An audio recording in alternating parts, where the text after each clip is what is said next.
couple of girls talk about the sun, that get familiar with blue, and the charmed ones too. Charm Chats. Hello! Hello! Welcome to Charm Chats with Kendra. And Kat! Woo! Yeah.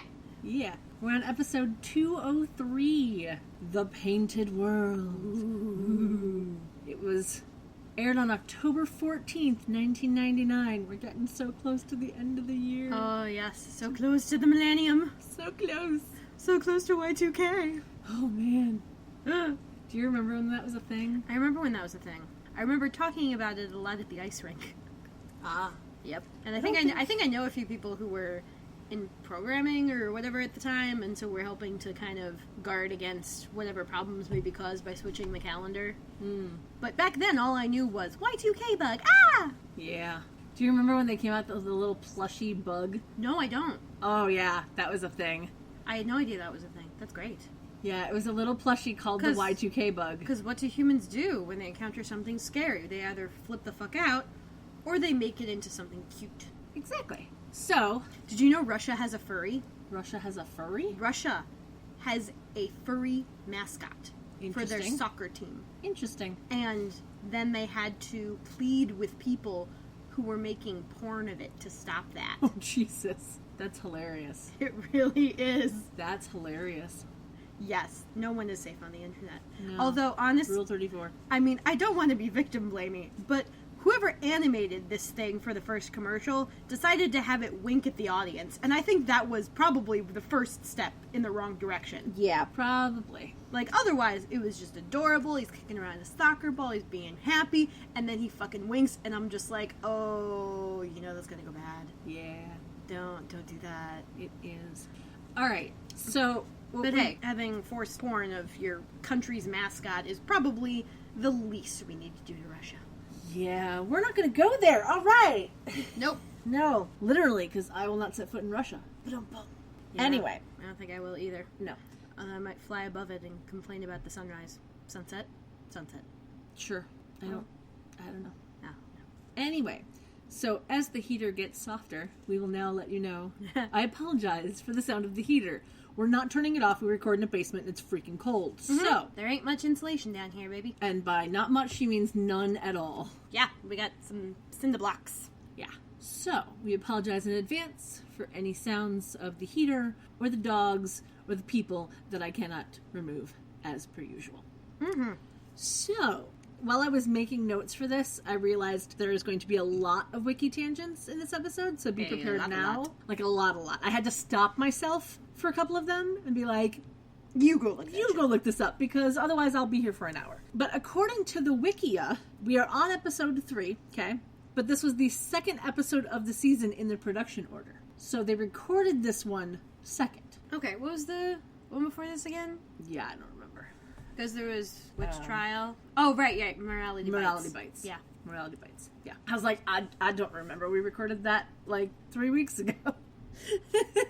It's been a bit of a yeah.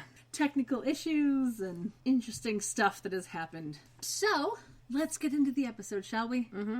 All right. So we start with a shot of the sign for Bucklands. It shows the door, and we do see a few people walk by, but no one we know. There was a lady in a tan jacket, but she did not have a floral skirt. They've all abandoned us. I know. All our beloved extras, where are they gone? I know.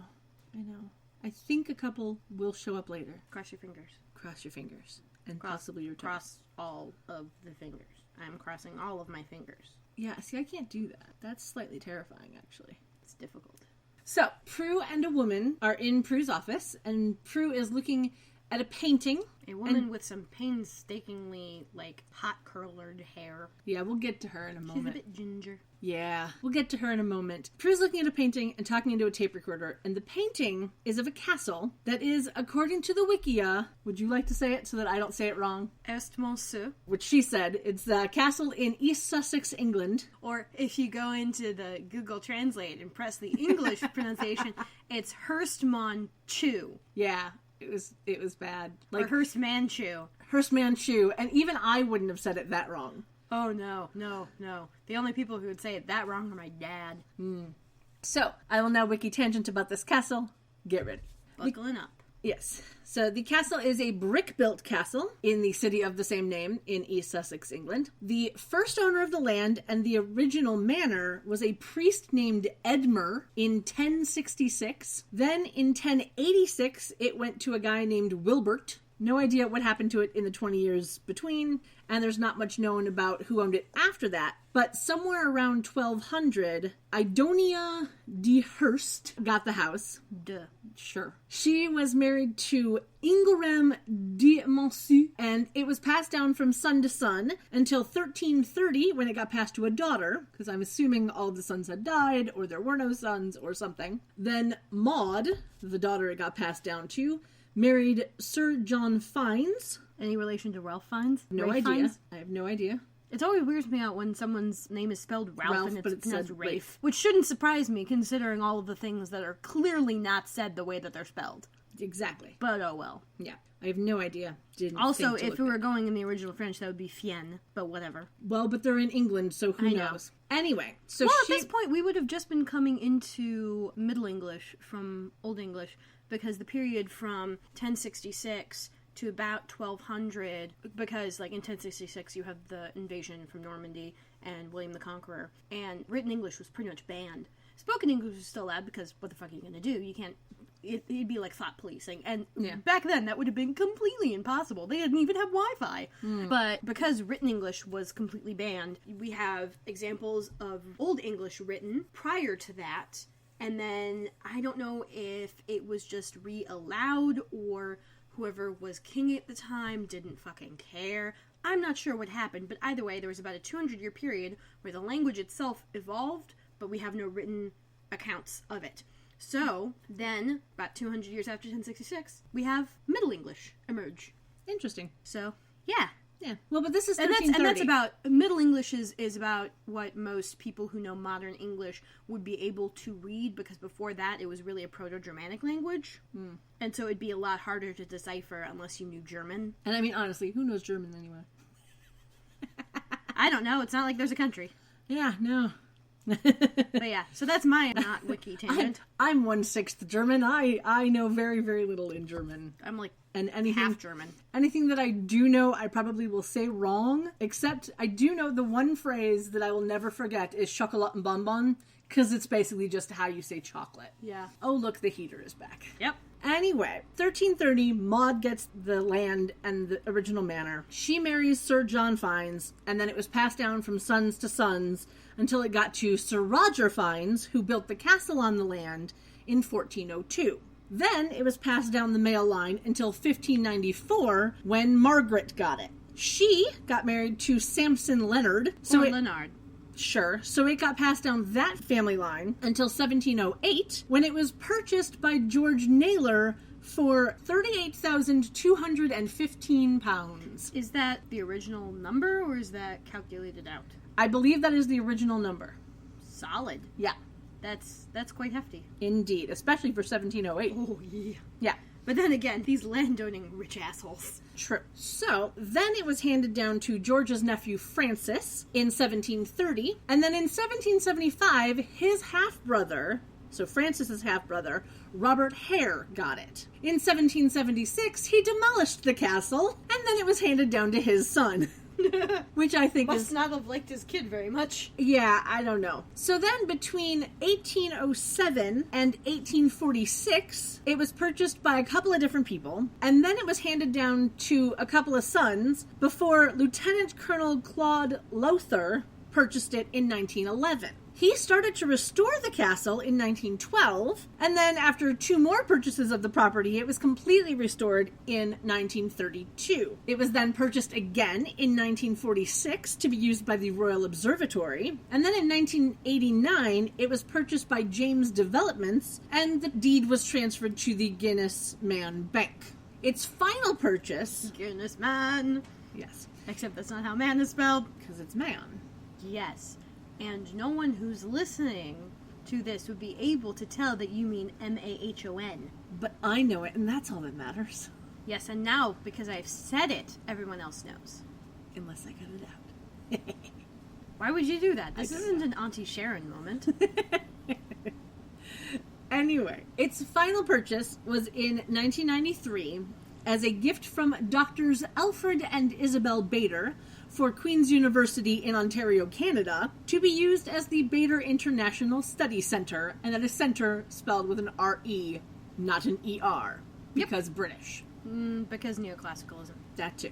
So there's a link to the wiki on the site as per usual, where you can find even more info and all the stuff I didn't tell you, and you can even see the original floor plans for the castle. Ooh, I love floor plans. Yeah, super duper cool. Back to the show. Prue is wearing a spaghetti strap top that is mostly black, but the trim and the straps are a white lace. And there's a bow at the center bust line, and you can see a little bit of white peeking through the texture of the black overlay. It was actually kind of a cute shirt. Mm-hmm. And surprisingly, work appropriate for Prue. Yeah. Probably has a sweater to go with it. Probably. So we don't see her lower half at this time, but we do see her wearing glasses, which is very rare. We so rarely see her wear those. And the little it's diamond really only necklace. when she's in her appraising mode. Yeah. And the little diamond necklace that she wore for most of the first season. So she's back to that fucking necklace again. So this is the bit that I think is hilarious. So Prue says that the painting is of a Gothic castle, artist unknown, which is fine, circa 1910s, and it's oil on canvas 10 by 18. So the painting is from before so pretty much the castle was restored. The only thing she would have gotten right, considering I don't think props would have bothered to make an oil on canvas replica, would be that the size of the painting. Well, no, it could have been from 1910. It was just a painting of the castle before it was restored, or it was a painting of what the castle looked like before it got taken down. Yes, except it wouldn't have been a Gothic castle. Well, true. Because wasn't the castle not built until the 1500s or something? 1402. Yeah, I'm pretty sure that's past the Gothic period. Yeah, I don't know. You Google. Okay, you Google. I'll drink a Frappuccino. You do that. Decaf Frappuccino. Because I don't drink caffeine. Mix it. Oh, no, I'm wrong. You're wrong. Yeah. I was estimating Gothic architecture flourished in Europe during the high and late medieval period, originating in 12th century France and lasting into the 16th century, so the 1500s. So there you go. Although, wait, when... 1402. Right, yeah, so that would have been pretty late, but also I don't think the architecture was very Gothic. No. Characteristics include the pointed arch, the ribbed vault, and the flying buttress. Yes. We always love a good flying buttress. Mm-hmm. That's the feminine version of butt. Yes. Anyway, good to know that you were wrong on something. It's nice to know that's a thing that can happen. Well, it's just the Gothic period was a lot longer than I thought it was. Yeah, and I didn't even know when it was, so there you go. Anyway, so Prue asked the woman sitting with her, Miss Franklin, where she got the painting, and then we get a lovely good look at Miss Franklin. She is a young lady wearing a blue dress with a flower and dot pattern with ruffles. Lots of ruffles. So many ruffles. So many. So many. And the hair. You mentioned the hair, and it is a mess of curls. It is a mess of extremely loose curls that are clearly not natural. Yeah. So Miss Franklin is played by Holly Fields. She was born in 1976, and at the age of 6, she was the understudy for Molly Ringwald in Through the Looking Glass. Broadway play? I believe so. And at age 11, she was in the Broadway cast of Annie. Aww. In 1988, she was in an all-girl group called Zoom that signed to a record label in Japan. Because why not? I can't think of a reason. Yeah. She's been in a bunch of stuff, including the original MacGyver, Quantum Leap, Alf, and Growing Pains, and she has done a lot of voice acting. And the best bit is she has been the ghost voice for Cameron Diaz in over 30 projects, including Princess Fiona in Shrek. She's the voice that you hear in the Princess Fiona dolls and video games. That's hilarious. Yeah. And the thing that made me laugh so hard is that she was on the original MacGyver. In 1996, she was engaged to Corey Haim, broke off the engagement, don't know why, but she has also reportedly dated George Eads, who was on CSI for years, and is now on the new MacGyver. So we have a lovely little MacGyver And Ryan Gosling? Yeah, and Ryan Gosling, but I could not tell you when she dated any of these people, except for being engaged to Corey Haim. Because there was nothing written about it anywhere else. It was just a little note that it was, she dated these people, here you go. The tabloids have failed us. Yeah. but I thought it was very funny. Yes. So, Miss Franklin says that she inherited the painting a few months ago, but it's been in her family for generations. And Prue starts going on and on about how unusual the painting is. And Miss Franklin's clearly soup's uncomfortable because she just cuts it off and she's like, I need to leave. Yeah. What can we do to, like, speed Hurry this the fuck up. Yeah. And then as Prue walks to her desk to sit down, we can see that she's wearing a black skirt that has a bit of like a diagonal line pattern on it. It's a little hard to see, but it was kind of cute looking. Still, again, work appropriate, which was very odd for her. Yeah. But, you know. Apparently she only does this when she's talking directly to the people whose shit she's appraising. Yeah. Because think about it, like, the last thing was the one lady whose husband died. Yeah. And she was super work appropriate for that. Yeah. Like, that was actually work appropriate. Right down to the pulled up hair. Mm-hmm. Yeah. So Prue hands her a sheet of paper and tells her to sign at the bottom, and she does, and then asks how long it'll take to sell the painting. And Prue, of course, says she needs the ownership records before she can do anything, and Miss Franklin agrees to send them to her. And then Prue hands her another sheet of paper to sign so that they can x-ray the painting to be sure of its authenticity and stuff. So Miss Franklin signs that, and she seems to be getting more and more agitated that she can't leave yet, which I think is kind of funny, and it kind of worked. Yeah. But Prue tells her that she wants time to research the painting to be able to get the best price on it. And this lady's like, I don't fucking care about the best price, just sell it. Yeah, she wants it sold and quickly, and it kind of reminded me of Clay and the Egyptian urn, and it should have reminded Prue of that as well, but a la convenience it does not. Yeah. Yeah. They shake hands, Miss Franklin leaves, and then we get another insert shot of the painting, and there's like some interesting chimes that play over the music as we look at it. Ooh. It was weird. And then we cut to a night shot of a large building where we can see some fluorescent lights through the window, which means it's not an apartment building, it's probably an office building. Phoebe is talking to Piper on the phone, and she's heading toward an elevator. So she is wearing a blue shirt with a subtle line pattern on the bust. It looks a lot like the shirt that she wore last season in pink that was then worn by somebody else in a different episode that we're not going to talk about. Nah. She paired it with a black skirt, and she's carrying a large white bag with some sort of plant pattern on it. Well, also, isn't this shirt, like, cap sleeve? I think it's short sleeved. I honestly don't remember. The other one wasn't. Yeah, I honestly That's sweater. Don't remember. Because that was a sweater. It wasn't just a shirt. No. And her hair is up in like a cute little twisty updo thing that's held together with blue plastic chopsticks. And it's totally a hairdo that I would have worn back then if I had been able to get my hair to cooperate. Yeah. My hair did not enjoy the chopsticks thing. It worked sometimes, but only if my hair was like dirty, because then it would actually stick. Like if my hair's clean, Nope. there's no putting it up. Yeah, too slick. Too slick. Yeah. Anyway, so she's telling Piper that she accidentally drove Prue's car into a pole. And she's got a bit of a complex about it. Mm-hmm. Then we cut to Piper, who is standing at a bar of some kind, probably in her new club, which doesn't have a name yet. And she's putting away straws and stir sticks. She is wearing a brown shirt tied with a bow at the bust, but we don't get to see the rest of her outfit. So I'm assuming black pants, but that's just Probably. because, you know. Piper tends to wear the pants. She does wear skirts a lot, but... Yeah, but when she's at work, she's, like, with the restaurant, she'd always be wearing a skirt, but I have to feel like different work environment, different outfit, generally. Who knows? She's the boss now, so who knows what she's going to wear. Yeah, and I think through the future of the show, she tends to be more in pants than anyone else. I honestly do not remember. Although I think they all tend to be more in pants as the future goes on, as they learn to kick butt, and kicking butt is kind of hard when you got a skirt, especially if you're constantly worried about people seeing your underwear. Yeah. But anyway, Piper asks Phoebe how bad the damage is, and it goes back and forth. Yeah, the entire conversation goes back and forth depending on who's talking, because that's how they do things in this show. Yeah, and Phoebe's like, oh, it's not bad, but it's probably going to be expensive. And Piper thinks Phoebe's asking for money, so she shuts her down. Yeah, she's like, I need a favor. And it's like, no, it's not about money. I just don't want you to tell Prue because, you know, she's starting to trust me again. I don't want to lose that trust. Like, honey, it's just a car. But it kind of made me sad because, like, it shows character growth, so I'm okay with it. But, like... Well, it doesn't... I think it actually goes a little bit backwards because if Prue's starting...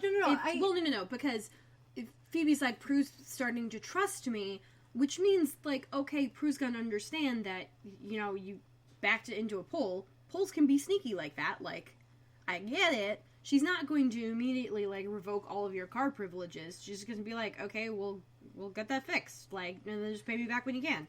But she seems to have so little faith in Prue's trust in her that she's because like, the slightest thing would... Because I think she has that lack of trust in herself. Yeah. That she's afraid that she's never going to be able to pay Prue back for all the shit that she's done that seems to keep affecting Prue. Yes, which I believe wouldn't be indicative of the way, like, Prue has been treating her for the past 6 months. Yeah, like, I don't know. We had this problem a lot back in the first season where it would seem like the they relationship get better and then they get worse again. Yeah, like, I think that was the shooting schedule and the way they were written and then put in a different order. Which is why I think this was interesting that this was shot second. It was aired third, but it was shot second. Yeah. So I think that's kind of interesting as well, because it shows that they still haven't figured out the timing of things. It's just frustrating for me because it's rehashing a point we've already been on like 1,000 times, which is Phoebe thinking everyone views her as the irresponsible baby, and not understanding that, like, everyone has fuck-ups. Like, the fact that you bumped Prue's car and it's going to be an expensive fix isn't really, like, it's an accident. It's not all your fault. It's just an accident. But I'm also of the mind of, if it's just a cosmetic fix, I don't bother fixing it. Mm-hmm. Because I literally just a couple days ago was trying to do a U-turn to turn my car around and wound up hitting the front passenger side of my car into a snowbank. Really? And popping one of the panels out because it was like a snow/ice bank, and I popped one of the panels out, and I didn't think anything of it, and I got home and I looked at it and I was like, well, that's not good. Oh well. And I literally just kicked it back into place. And I'm like, all right, I'm good now.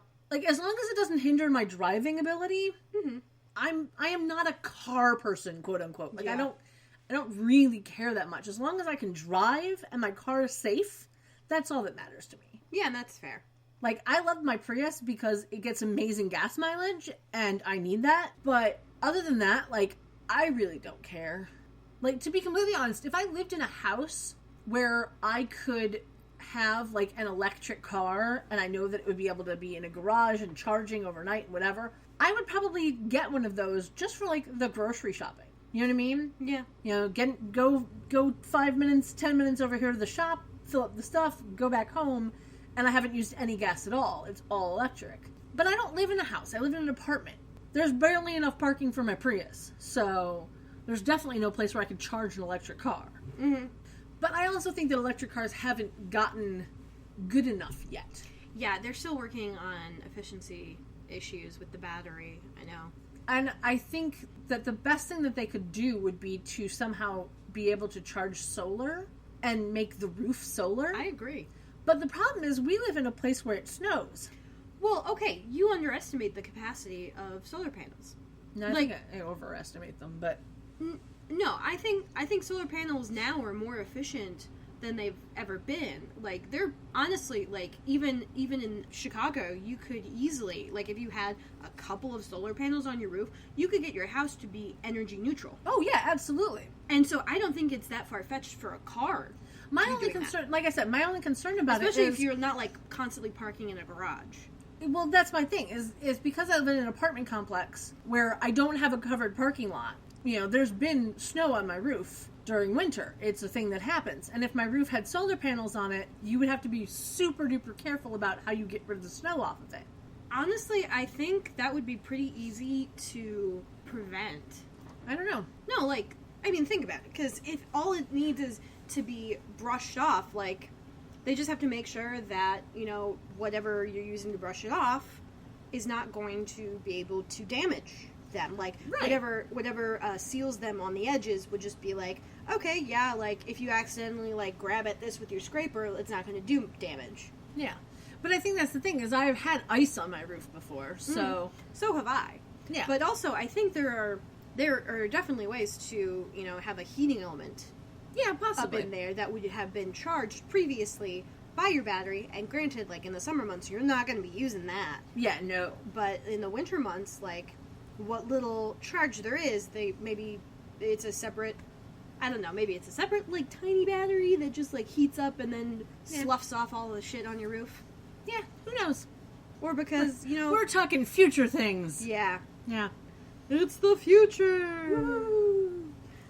Future!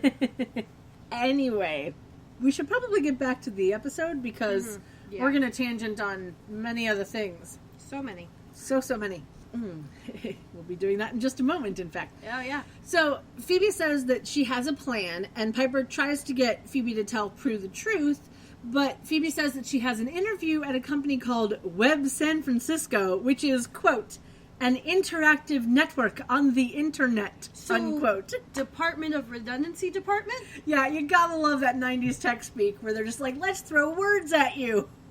It's great. It's tech speak by people who don't know shit. Yeah, it's amazing. Yeah. I love it. Anyway, so Phoebe promises that if she doesn't get the job, she'll tell Prue about the car, which I think is kind of funny, but we'll get there in a minute. But Phoebe hangs up. And then she fixes her hair, but her hair did not need fixing. It really didn't. It was weird. But then she pushes open this large gray door. And is immediately assaulted by the sight of a room full of people wearing suits. Yeah. And including the women. Even the women wearing suits. Yeah. Which is very alarming for her because she's like, oh, I have an interview. She didn't think there was going to be a bunch of people in this room. But she walks up to the receptionist's desk. And she introduces herself. She has to, harumph and introduce herself because the woman is just not paying attention to who's walking in. Yeah, she's in a red suit, the woman behind the desk, in a red suit, and she's reading a magazine of some sort, so she's really not paying attention. And she just kind of hands her a clipboard from a stack of clipboards, because, as you do. So this woman is played by Cindy Lou. I know someone by that name. Well, all Definitely right, not that person, though. All right. Her first role was in 1994 as a receptionist on the show Northern Exposure. So she's, good at this receptionist, secretary typey thing. Yeah.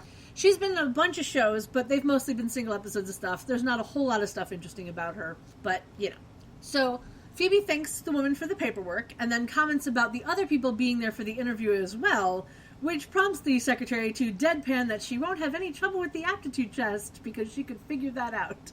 Which I thought was kind of funny. Yeah. It's like, oh, you figured out that all of these other people are here for the same job you are? Good. Good luck on this test, then. Yeah. Yeah. She also says that Phoebe could finish the test at home, which was a little odd to me. But then I remembered that in the 90s, the internet was still a relatively new thing, and that jobs in the industry were just starting to get big. So being able to take the test home, I guess, was a thing that possibly happened. Yeah. It was fill out this test and then come back for your interview. So you were coming in to get the test, not coming in for an interview. Yeah. Which, obviously was not properly communicated to Phoebe. She thought she was coming in for an interview, not for a chance at an interview. Yes. Though I did think it funny that she said that she faxed her resume. It was like, oh yes, when fax machines were a big deal. I mean, I still know how to use those. I know how to use one, but I haven't used one in but I'm a 90s many baby. years. I'm a millennial. Yeah. I just thought it was funny, though, because, I know how to use a fax machine, but I haven't done so in at least a decade. Mm-hmm. Paper goes down. Face down. You put the paper in, face down. Just saying. It's probably been about a year for me. Yeah. Yeah. Well, I used to work at Kinko's, and helping people with the fax machine was one of the things I had to do. Yeah. Because you would be amazed how many people had no idea you had to put the paper in face down. Yeah. I mean, people are stupid. Indeed. A person is intelligent, but people are dumb panicking animals, and you know it. Yep. I learned that from Men in Black. I know. Anyway, so Phoebe takes her little test, and she goes and sits down by two people. These people are played by Anthony Dean and Rebecca Jackson. Now, Anthony only has 4 acting credits. So naturally, we're going through all of them. Yeah. So in 1994, he played transvestite in a rom-com named The Disturbance at Dinner, before he got the part of being a frat boy on Melrose Place. So elevated. Mm-hmm. So then he got this part on Charmed, and then in 2003 he played George in a movie called Becoming Marty that I know nothing about because the IMDb doesn't have a whole lot of info on it. Nope. Rebecca only has 5 acting credits. So we're also going to go through all of those. No, we're not. No, we're not? No. She was only in a few single episodes of shows, including this one. But her last role was in 2002, where she played Tarantula on Buffy in the episode Hell's Bells. Spoiler alert for anyone who hasn't watched Buffy, that's the episode with Xander and Anya's wedding with the bridesmaids' dresses from hell. Indeed. And literally. Yes. Yeah. So, these two characters are talking about how smart they are because they went to Harvard and Stanford. And they're doing that in that, like, nasally box of wine sort of way. Yeah, a little bit. But I just think it's funny because when one of them was like, oh, you went to you must have gone to Stanford, the secretary chimes in the conversation that she went to Stanford too. So, naturally, the entire point of this is to show how out of her league Phoebe is. Indeed. And then a man sitting behind Phoebe, who happens to be reading a newspaper, leans over to talk to her. He is played by Tate Taylor. Gotta love that name. He was born in Jackson, Mississippi in 1969. And before this role, he was Casey in the movie Romeo and Michelle's High School Reunion. Yay, to love that movie. And has been in a whole bunch of different projects. But the reason that I even care is that he wrote the screenplay for and directed the movie of The Help. Wow. Which is kind of cool. Yeah, that's cool. Kind of neat. Anyway, so he leans over and asks if it's intimidating, to which she replies, the Goodwill Huntings or this aptitude test? Which was a cute line. I liked that a lot. And he's like, oh, this test is super easy because in this day and age, who can't write in HTML and numeric languages, right? Yeah, he says it in such a douchey way. I was like, because, in this day and age, like, really? Well, he's focusing on the fact that they're name-dropping schools, and he's like, fuck that, I can do the work. Like, this just is asking me if I know how to write in code, like C++, JavaScript, that shit. Yeah. And who Phoebe can't? I mean, seriously. Phoebe can't. Phoebe has the best little moment. She kind of chuckles, and then she hands the Stanford man beside her the clipboard and pencil. She keeps the paperwork, but she kind of like thrusts it in his lap and is like, here, you take that. And like, she leaves the room looking just a little bit worried. It was just a funny little moment where she's just like, you take that. Okay, that's for you. Here you go. It was kind of funny. But so this is the second time that Phoebe has needed to get a job for Prue's sake. The first time was to get her a birthday present, and now it's to fix her car. You'd think that she'd want to get a job for her own sake, but, whatever. Well, I would argue the impetus for getting this job probably occurred before the car. Like, I don't know. I think maybe the car injury happened, like, en route to this, or whatever. Like, she was already planning on trying to get the job, but now it's just become extra pressure to get this job. I don't know.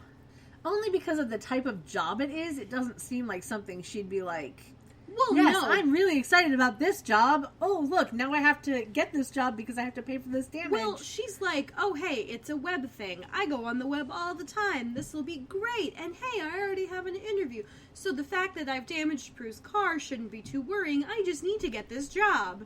Yeah, I don't know. I think it was more of a, what's a high-paying job because I need to make a lot of money to pay off this car accident thing that happened. Mm-hmm. Oh, look, there's something on the web. That'll probably pay a lot. Yeah. So, like, I don't know. I don't think that it was necessarily she was already going for that job. I don't know. Anyway. We're back to Buckland's now. Indeed. We get a night shot of Buckland's, and we see the doorway and the sign lit up all nice, and we see a few people walk by, including the tan jacket, no floral skirt lady from the first shot. Prue is sitting at her desk writing, and then a light flickers in the castle window in the painting. And Prue kind of, like, sees it out of the corner of her eye. And she's then like, grabs what? Grabs a magnifying glass and just, like, goes over to look at the painting. Yeah, she looks closer, and she sees a man inside the castle just as a fireball flies past him. And she kind of goes, oh! Yeah, and then we get to the opening credits. Because why wouldn't we? this was interesting. We had like 3 scenes before the opening credits. Yeah. Well, 2 1/4. Yeah. It was a very long cold open. Yeah. Really was. Wonder what the time was. Time code. I honestly don't know. I want to find out. You want to find out? To Netflix. About 4:40. All right, so just under 5 minutes. Yeah. Which actually isn't that long, but they really managed to pack a lot in there. They really did. But hey, if Thomas Sanders can pack an entire, like, episode of a TV show into a 6-second Vine. Yeah. Oh my god, I love that boy. Oh, he's amazing. Anyway, so Daryl was not in the credits, so we have no Daryl this episode. But Dan and Jenny are, so we get them. And you see how excited I am about it. Anyway. So, thanks to Soundhound, #not sponsored. The post-credit song on the DVD is Needs by Collective Soul, and the post-credit song on Netflix is Something Bright by Drew Parker from 2008. Collective Soul is an American rock band originally from Stockbridge, Georgia. They formed in 1992 and are still going strong. And according to lead singer Ed Rowland, the group took its name from a phrase in The Fountainhead citing that, quote, "We're not preaching Ayn Rand, objectivism, egoism, or anything. We just dug the name," unquote. The band have begun recording songs for their 10th studio album, which is planned to be released sometime in early 2017. So, looking up Drew Parker was a little hard, because his name isn't very unique. I did find a Drew Parker doing a cover of Ed Sheeran's Thinking Out Loud, which was quite nice. Cool. So I think that's the same guy. Oh, was that... Did you play that for me?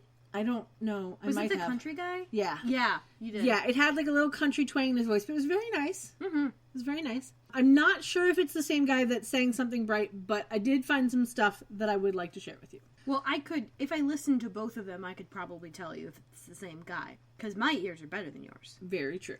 And it's just kind of my thing. I honestly don't remember if Something Bright sounded country or not, so... Well, you know, he's capable of not sounding like a country I understand boy. that. I'm just saying. The timbre of his voice doesn't necessarily, I'm just saying. have to go in that direction. I'm just saying. The Thinking Out Loud one had a country twang, and that's all I remember. So, some Drew Parkers that I did find were a soccer player from Landon High School in Bethesda, Maryland, a nominee for Student of the Year 2016 at Brownsboro High School in Brownsboro, Texas, a real estate agent in Mullica Hill, New Jersey, the writer of a movie called The Bleeding Edge, which is a crime/thriller that came out in April of 2016, which was based on the real events about orchid harvesting in China. So it's cheery. Yeah.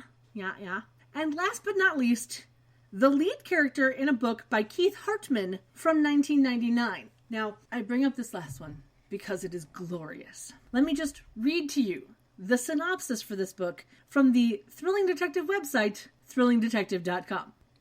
A ballsy, audacious mishmash of sci-fi, police procedural, political satire, horror, gay, and detective fiction, The Gumshoe, the Witch, and the Virtual Corpse from 1999 was a first novel that somehow managed to ignore most of the dictums of the genres it poached and still succeed. In 2025, Atlanta, Georgia is a segregated hellhole divided among religious and sexual preference lines, where witches, Jews, demons, Christians, militant Native Americans, fundamentalist Baptists, vampire sex cults, and people with an astounding number of assorted agendas and differing sexual preferences all coexist, not always easily. Drew Parker is a gay private eye tossed into the middle of it all, who gets drawn into the search for what appears to be a satanic serial killer, and before it's all over, he and his Wiccan partner Jen will have run into Christian rockers, crooked politicos, a Cherokee drag queen, a sexually confused teenager, assorted Wiccans, and a mystery group of men in suits. The barbs fly thick and fast, and generally hit their mark, but even more amazingly is that first-time novelist Hartman managed to make it all work, and then did it all again a few years later with the sequel, Gumshoe Gorilla, that came out in 2001. Yeah. You're welcome. There's also a little blurb from Charles DeLint, the magazine of fantasy and science fiction, from June of 1999, where he says, "The Gumshoe, the Witch, and the Virtual Corpse is, like its title, a somewhat busy book, but there's enough payoff in characterization, story, and ideas to make the trip through its pages a real pleasure." So I want to go to the library and find this book. I need to read this book. It sounds fascinating. It is just... It's amazing. Because, you know, when else do you get a gay detective? And some Wiccans? And a Cherokee drag queen? I don't know. And militant Native Americans? I mean, it's huge and amazing. You're welcome. Now back to the show. So, we start with a lovely sunset shot of buildings behind the water, making them look like silhouettes. The triangle building is one of those for anybody keeping count. Mm-hmm. Or for anyone who likes to have it go by its actual name, the Transamerica Pyramid. Indeed. We then get a gorgeous shot of the sun going down behind the Golden Gate Bridge before getting a full sun shot of cars going across the bridge. And we have had this shot before, as we can see the truck with the tree trunks in it. I think it's kind of cool how they show the passage of time in just a couple of shots. Because we had 2 sunset shots and then a full sun shot showing that it's the next day. Yeah. It was a nice little thing. And then we get an action shot driving across the bridge before getting a panning shot of buildings that gives us yet another view of the Triangle Building before getting a third shot of the Triangle Building that pans down to the street. So it's the question here of... We get a quick glimpse of a streetcar at the end of that panning shot, but I don't know if we want to add it. I'd count because that. Unless you you see a know, streetcar. But unless you know it's a streetcar, you can't really tell that it's a streetcar. How can you see a streetcar and not tell that it's a streetcar? Because the only reason I knew it was a streetcar is because I paused the image right then. So unless you happen to pause, you won't necessarily notice that it's a streetcar. So what do you think? Are we counting it? I'd count it. All right. So then that brings our total of streetcars for the season up to 2. Blue is enjoying some water. I'm sure you can probably hear that in the background. And it brings our streetcar series total up to 30. All right, time for more tangent. Okay. So then we get a shot of what looks like a park of some sort with like sculpted trees and a large monument / statue thing in the middle of a busy street with tall buildings around it. And my mother's awesome research skills have informed me that the brown building with the flags on the roof and the interesting layout is the Westin San Francisco. Lovely. Thanks, Mom. Thanks, Mom. Yes. So it looks like it's made up of 2 different buildings. There's the shorter bit in the front with the flags on it. Looks like the original bit of the hotel. And then there's a taller bit behind it with exposed elevators. That's the more modern bit. And you can see in the picture that there are 5 elevator shafts running down the building, and we actually see 1 elevator going down on the left. It's kind of cool. The park is Union Square, and the statue thing in the center is the Dewey Monument. That's Dewey. Mm-hmm. As in the guy who lost to Truman. Wasn't that it? It was like, wasn't there a problem with like Gallup polls or something where... I know there's a photo of Truman holding up a paper that says Dewey wins by, like, landslide or some shit. Yeah, I don't think that's the same person. Well, it's spelled the same way. Yeah, but I don't think that's who this is. I know. Okay. But it's spelled the same way. Sure. I just like to inject a little bit of history. Okay. Right, Blue? Even if it's not to do anything with this, but got it.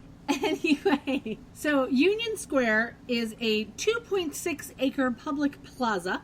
The park looks very different now as most of the trees and grass are gone, but whatever. The monument was named after Spanish-American war hero Admiral George Dewey. In 1901, President William McKinley visited San Francisco to break ground for the monument. And then 6 months later was assassinated and succeeded by his vice president, Theodore Roosevelt. Indeed. So on May 14th, 1903, Roosevelt officially dedicated the monument, which, quote, commemorates the victory of Admiral George Dewey and the American fleet over Spanish forces at Manila Bay, the Philippines, on May the 1st, 1898, during the Spanish-American War, unquote. And it's also apparently a tribute to the sailors of the U.S. Navy, but that's the only bit that I ever saw about that. So Take that for what you will. So Robert Ingersoll Aitken, sure. Is it Aitken or Aitken? I honestly don't know. It's Aitken. Like Clay Aitken, Aitken, but with a T. Yeah, Aitken. Yeah. Sure. He was hired to sculpt the 9-foot statue in honor of McKinley and Dewey. The statue holds a trident that represents Dewey and a wreath that represents McKinley. Architect Newton Tharp, how's that for a name? That's a great name. That sounds like a comic book villain. That's what that sounds like. I don't know if it'd be a villain. It doesn't quite sound like that game where you're trying to find the people whose names sound evil. It doesn't sound that evil. No, but it sounds like a guy who was possibly made fun of. Flockhart. Yeah, but it sounds like a guy who was possibly made fun of, but and for his certainly name. No Tagoyer. All right. It does sound though like somebody who was possibly made fun of for his name and therefore became an evil supervillain. Just saying, Oh, heater went off. Anyway.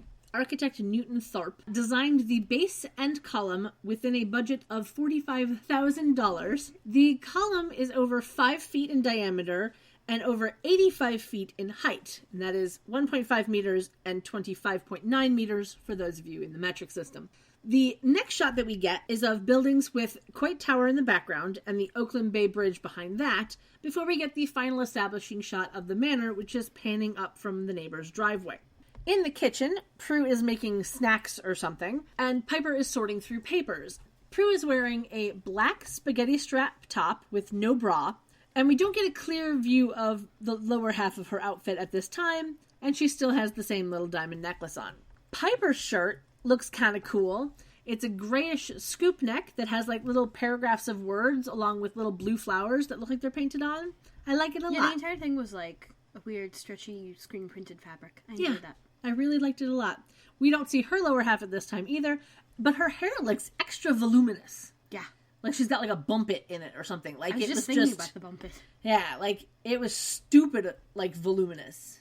Okay, Blue, what do you want from me? Why are you giving me this look? What is happening? He's not settling down. Blue. He's giving that wanting look. Blue, would you like to come over to my boobs? You want to go to Auntie Cat? Come on. Go to Auntie Cat. Over to the chest. Thank you. Hi.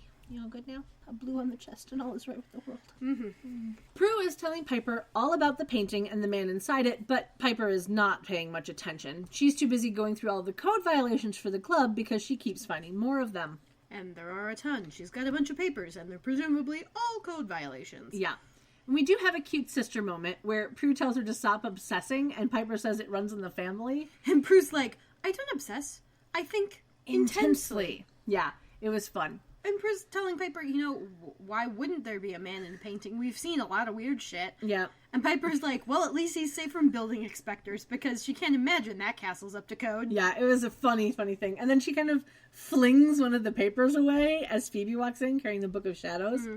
Phoebe is wearing a pink halter top with an orange flower on the front, and light blue pants that look really comfy, but are kind of loose and slightly ill-fitting. Mm-hmm. It was not really a great look for her.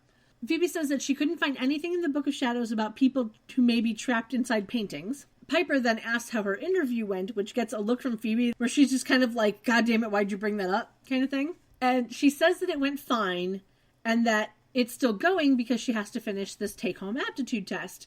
And she's like, I should probably go do that now. And she starts to leave, but Prue stops her and asks for the car keys. Yeah.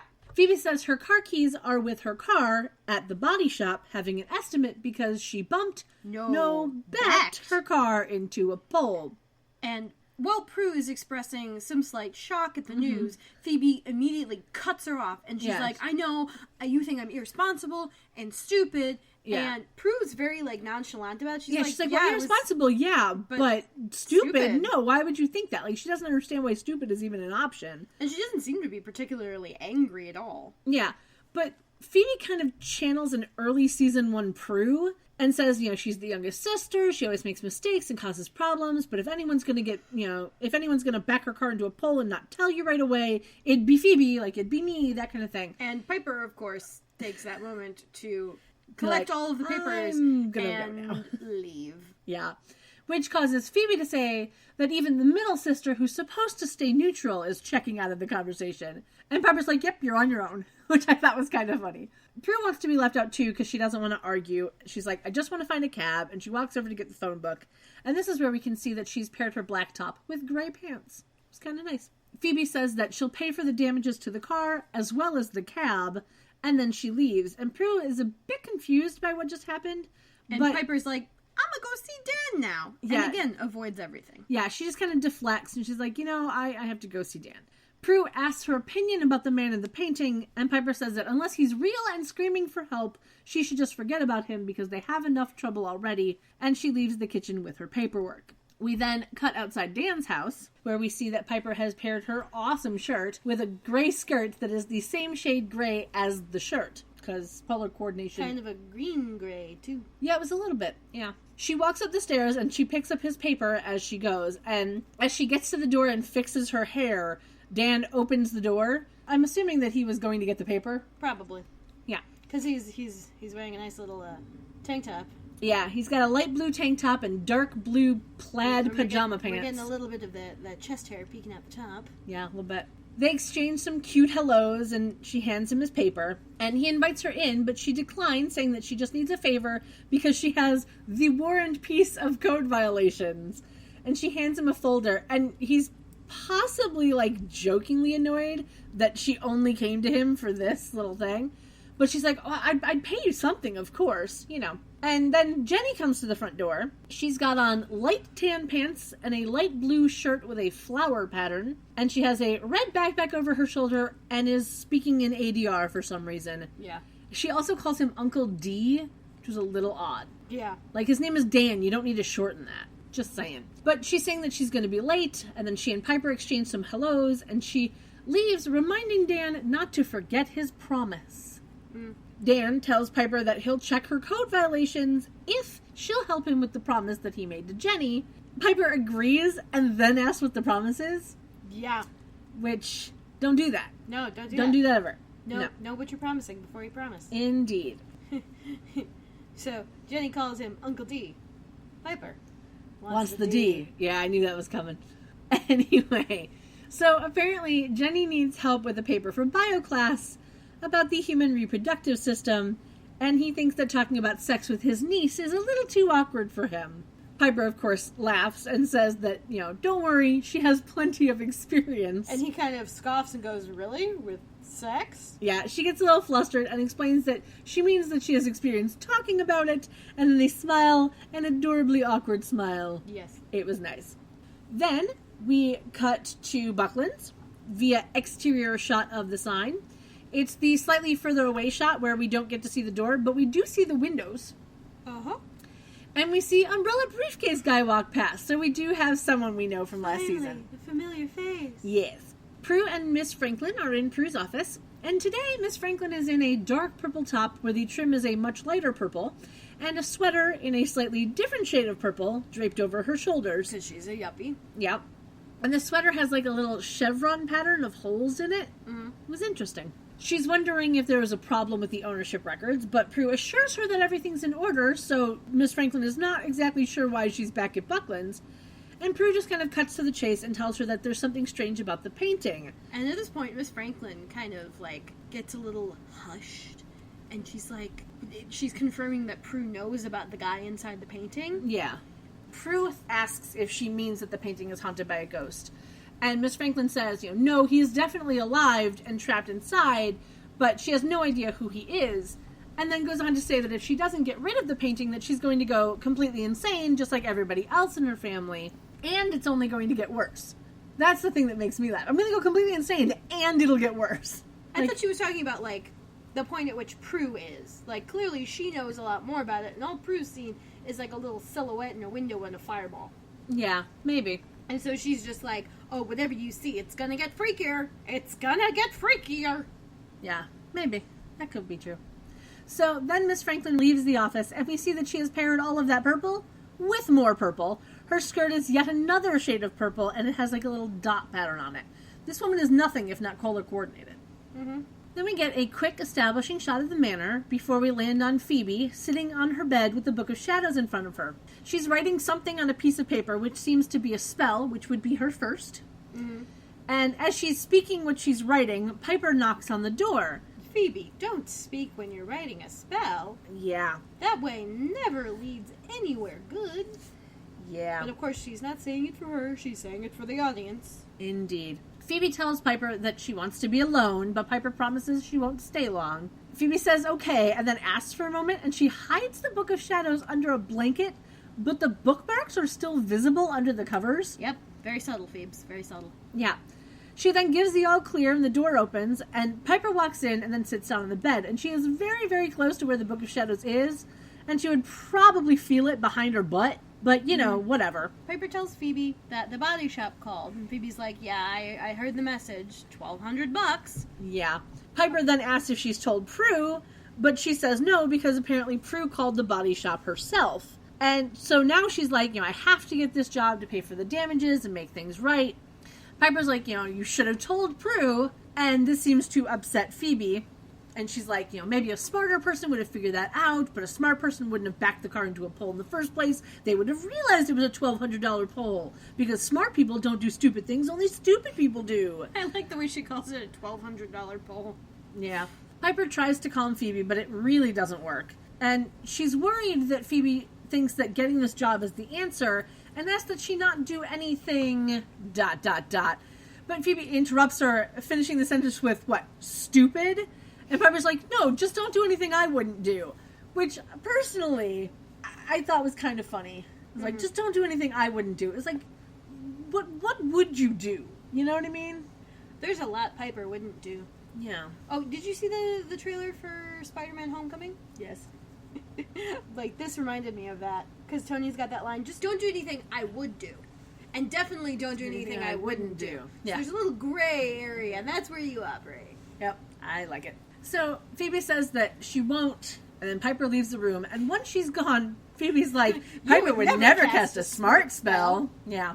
And then she pulls the Book of Shadows out from under the blanket, and she reads a line from the spell out loud, again, before she folds up the paper and holds it against her forehead. Yeah, like she's the amazing Kreskin. Yeah. And then a blue light and some chimes happen as she recites the spell, which is, Spirits, send the words from all across the land. Allow me to absorb them through the touch of either hand. For 24 hours, from 7 to 7, I will understand all meaning of the words from here to heaven. And then the best part, she tacks on, P.S. there will be no personal gain at the end. Yeah, I thought it was very, very funny. Which is just hilarious because, A, saying there's no personal gain is not going to absolve you from the personal gain that may occur from this. Mm-hmm. Well, I have an idea of what the personal gain is later. So, A. And number 2, it doesn't fit in the rhyming scheme. No, it really doesn't. It really doesn't. And I know in future seasons there's one instance where someone writes a spell that's a haiku, because why not? Yeah. But, like, that's a haiku. That's a poetic structure that exists. This is, hey, I rhymed. Oh, BT dubs. Yeah. This thing. No personal gain, please, at the end. Yeah. Well, I like I said, I have an idea of what the no personal gain outcome is. Mm-hmm. And I will get to that when we get to that point. So, she grabs a dictionary, opens it up, holds her hands above it, and the pages start to flip. And then when the book is done flipping, she says, Abaca, strong fiber obtained from a banana leaf. Zygote, a cell formed by the union of two gametes. Yeah, and now because I'm me, I had to look these up to see if she was right, or to be more precise, if the writers were. Now, according to the Merriam-Webster dictionary, those lines are mostly correct, as it is the leaf stalk of a banana, not a banana leaf, which is an important distinction, I think. But the wiki page for Abaca is actually quite interesting. It's apparently the strongest of the natural fibers, and it's used for things like tea bags and carpet and clothing and furniture. And Abaca rope is very durable, flexible, and resistant to saltwater damage, so it's used on a lot of ships and as fishing nets. Cool. Yeah. A 1-inch rope can require 8,800 pounds of force to break. That's 2.5 centimeters and 4 metric tons, respectively, for those who speak metric. Also, those are not the first and last entries in a dictionary. No, they're not. Which is extremely funny.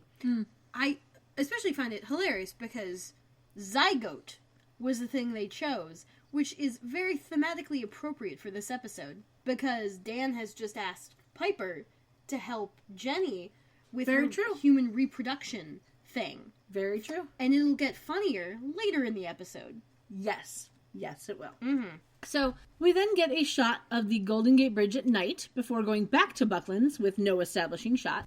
We see Prue sitting at her desk when a man walks in with the painting. He is wearing a blue denim button-down shirt and dark gray pants and a dark blue tie with an interesting pattern on it. The character is named Joe, and the actor is Damian Perkins. Now, I'm literally only bringing him up because his birth name is Damien Jean Neptune, which is just the coolest name, and I want to know why he used Perkins as his stage name, but I literally could not find anything about it. So, yeah. But he is of Haitian, Scottish, and Irish descent.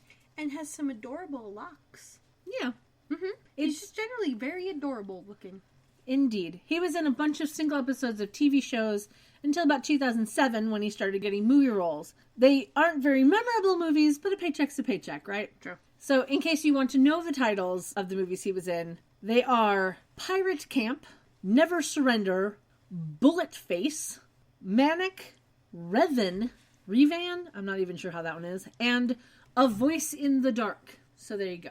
So Prue says he was back fast, and he says that there was no line at the x-ray machine. Prue asks if the x-ray confirmed its authenticity, and he says that it did a lot more than that because it's got definitive underwriting on the canvas. Prue calls this a pentimento. Pentimento. Pentimento. And apparently a pentimento is when there is evidence of previous work under the final painting. Some pretty famous examples. There was a Van Gogh that was recently discovered. Mm-hmm. They weren't sure if it was a Van Gogh because it was so big, and he tended to do very small works. But then when I'm not sure if they x-rayed it or whatever. They might have fluoroscoped it. And they found is an x-ray technique, some sketches of some naked dudes that corroborated with a letter he sent to his brother, where he was describing what he was doing, and like it fit with the history of it. And so like, oh my god, this actually is a fucking Van Gogh. Artemisia Gentili, or I forget how to pronounce her last name because I forget how it's spelled. Father Orazio was a really famous painter. She did this great painting of Susanna and the Elders, which is the biblical story about this woman who's bathing, and like two old guys come in and horn in on her, and they're like, well, we've seen you naked, so either have sex with us or we'll tell everyone that you're having an affair with a dude that you're not. Like, and, as you do. Yeah, and with x-raying, they can see that she originally painted this woman as, like, holding a knife and looking really grotesque, and probably her dad was like, sweetie, maybe tone it down a little bit. Yeah, maybe. Mm-hmm. And I know that wasn't there something with the Mona Lisa as well, but I don't think it was I don't remember. Pedimento for that. I think it was just that they found another version of it that was done by a student that shows what the colors really were, and the fact that she actually did have eyebrows and stuff like that. So yeah, it's just cool. Man, history is fascinating. Yes, especially if you think of it all like a soap opera. Because that just makes it even more fascinating. Yeah. So I'll put a link to the wiki for Pentimento on the website because it's an interesting read. It really is. Yeah, and it doesn't just go in olives. I believe that's pimento. I think you're getting a bit sentimental on me. Yeah, let's not get off on that Tumblr tangent. Alright. So, Joe seems to be very excited because the underwriting is in Latin and he's never seen anything like it. And so, Prue puts this thing on a lighted table thing. Yeah, she puts the x-ray down. We see that it's literally just fucking block letters of Latin. Yeah, it is 6 Latin words. And she starts to read the words out loud, and my mother and everyone in the room. But literally, my mother and I happened to be watching this at the same time. We had the exact same reaction. Don't read the Latin out loud. Which is just something you know. Yeah, it's just good common sense. You don't read the Latin out loud, especially if you're in a world. Movie. Yeah, if you're in a world where there is magic. A cabin in the woods. I still haven't seen that movie. I don't think you'd like it particularly. I don't know. I know Fran is in it, and I enjoy him. Yes. So I kind of want to see it. Well, he's the best part of it. He's the best part of just about anything he's in. This is true. So, you know. I think if we watch this, we'll need to do it during daylight. I don't get scared very much, though. I'm not... Well, I'm not a scared type person. That's fine. It's quite gory. I'm kind of okay with that. Is it people killing people? Or is it, like, creatures? Mostly creatures. Okay, then I'm okay with it. Except for the zombie family. See, but zombies aren't people.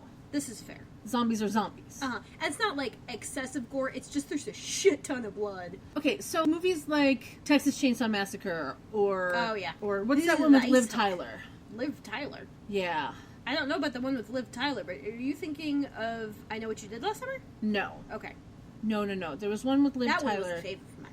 Where the reason I remember the one with Liv Tyler and the reason that I knew for a fact I was never going to see it was because working at the Blockbuster, I had, the trailer playing every 42 minutes. But it was the one where people are coming to her house and are terrorizing them and threatening to kill them. The Strangers? Yeah, that's it. The Strangers. Okay. It was the line of, she asks, "Why are you doing this to us?" And the bad guy just kind of tilts their head. Because you were home. Yeah, because you were home. And that right there is like, nope, I will never watch this movie. I can't do it when people are killing people just to kill people. I can't do that. Because there's enough of that happens in real life. I don't need to see that in a movie. Which is funny, though, because I love shows like CSI and NCIS and all of those, like, forensic shows. Because it's not about the killing, it's about the solving of the killing. And I'm okay with that. So, anyway, back to this. And we are going to be saying the Latin out loud. But that is because we do not live in a horror movie. We do not live in a magic world. We are muggles, even though we don't want to be. So we can say the Latin out loud and be alright. And because we don't have the painting in front of us. We could switch off. There you go. We each stay just a part of it. So she doesn't listen to the lovely off-screen shouting of "Don't read the Latin out loud." And she reads the top line of the phrase, which is absolvo, omitto, emplis, brevis. And then she says, to free what is lost, say these words. She does not say the last two words in the phrase that are semper mea. So Jo seems to be impressed that she speaks Latin, but according to Google Translate, just the bit she reads actually translates to absolve longer shortcut, and the full phrase actually translates to I always release any more short. Also, according to Google Translate, the actual Latin, to free what is lost, say these words, translates to, I'll let you say this one, because I can't even... Dicere liberare deperditi. There you go. So that is the actual way to say, to free what is lost, say these words in Latin. Why they would use 6 words when the phrase could be said properly with 3, I'm assuming because they didn't think that people would be looking it up decades later, and because then they wouldn't get the rest of the scene. So... True. You know. Anyway... Jo says that he'll return the painting to the vault the next day, and he leaves the room. And then Prue sees the light inside the painting again, and she grabs a magnifying glass to get a closer look, and she sees help written on the window, nice and clear, and doesn't seem to be as weirded out by this as she should. Yeah. Just saying. Well, she already knew there was a dude stuck in there. I know, but I'll get back to why I think she should have been a little more weirded out by that later. Yeah. So she goes back to the x-ray, and now she reads the last line in the Latin, semper mea. She says that it means mine forever, but according to Google Translate, it actually translates to always my, and mine forever. No possessive. Right, and mine forever should actually be meus in aeternum. There you go. So she then says the entire Latin phrase aloud and gets sucked into the painting with some white and black smoke. Well, she goes, oh no! Yeah. This is why we don't read the Latin out loud, people. Yep. This is why. So then we cut inside the castle, where Prue appears and falls to the ground. She looks around, and we see some nicely uncomfortable wood furniture, and some interesting-looking grotesques. They are not gargoyles, as they do not have water spouts coming out of their mouths. Though they could be chimeras, because they do look like a combination of bats and rats. Mm-hmm. So there is that. I will put a link to grotesques and gargoyles and chimeras on the website, because it's interesting. It makes me want to watch the cartoon. Gargoyles? Okay. Did you ever watch that show? I did not. It was nice. I Yeah. enjoyed it. I think it probably has some voice actors you recognize. Possibly, yeah. So then we get a commercial break, and when we come back, we get an establishing shot of the painting, and then inside the painting castle, Prue runs to a door, and she tries to open it, and then she hears some sort of noise that I didn't hear, and she's like, who's there? And then a fireball flies across the room, coming out of the mouth of one of those rat bat things. And just because there's an opening for a fireball does not make it a gargoyle. It is still just a grotesque. Okay. Because a gargoyle means that there is a water spout. It means they gargle. Exactly. So the fireball flies across the room. Prue screams and then ducks as a man runs up to her. He is wearing light gray pants and a darker gray vest that looks quite textured over a lightly striped button-down shirt with a stark white collar. That's in a very old-fashioned style, like with the Indeed. rounded edge. Yeah. So like 30s kind of deal-ish. I'm approximating. Yeah. I know it's not actually from the 30s, but Yeah. that's about when that style would have been popular. Yeah. He is played by Paul Kersey, and he was born in Minnesota in 1970. Yay. He only acted for about 10 years, from 1993 to 2003, in 18 different projects. Only 3 of those were movies, and the rest were all single roles on TV series, including the original Beverly Hills 90210, or TV movies. One of the movies that he was in was Red River Valley, which was a Chinese movie that starred an actress named Jing Ning. He apparently was married to her at some point, but I was not able to find dates for any of that. He doesn't even have a wiki page. That's odd. Yeah. My house has a wiki page. Yeah, well, your house is, Yeah. no longer your house, but that's Yeah, neither I here nor know. there. Though there is a wiki page for the main character in the Death Wish movie franchise, who happens to be named Paul Kersey. That starred Charles Bronson, playing the role of Paul Kersey. There's apparently a reboot happening where Bruce Willis is playing the starring role. Okay. So, yeah, I don't know. I don't know how I feel about that. Huh. So, back to the actor, Paul. His final acting gig was the 2003 movie Hulk, where he played young David Banner.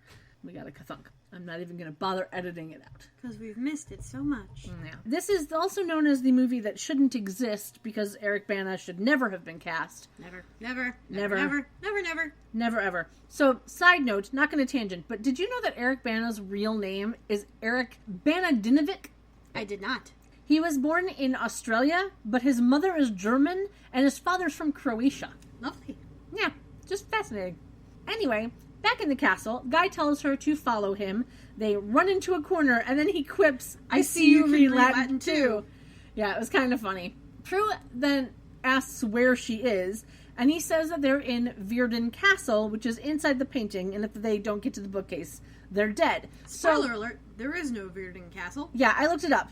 It's not a real thing. But there is a Virden, Illinois, which is about 40 minutes south of Springfield. And this is where I shall tangent again. And I literally had to stop myself from just reading the entirety of a wiki page for you. So, Virden, Illinois was the scene of an 1898 coal miners' strike where Mary Harris Jones played a major role. Most people might know her as Mother Jones. If you don't worry, I'll tell you about her. There was actually a magazine established in 1970 that's named after her. The magazine is called Mother Jones. So, and it still exists on the internet. There you go. So, she was born in Ireland in 1837. She emigrated to Canada when she was a teenager and then moved to the United States in her 20s. She died in Maryland in 1930 at the age of 93. And she's actually buried back in... Ireland?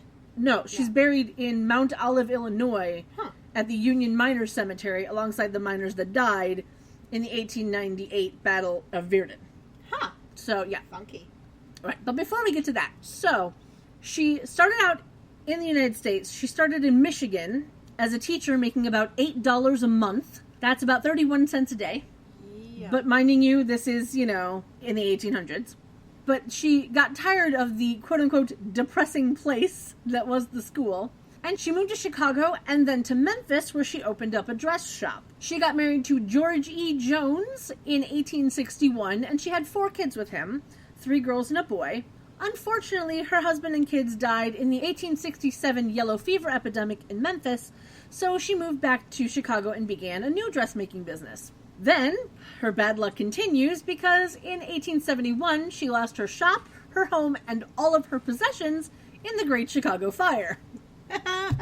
So, she joined the Knights of Labor and started organizing strikes and protests. Unfortunately, they were a huge failure that usually ended with the police shooting and killing numerous protesters. Because again, 1800s. Nice to see that not a lot has changed. Yep.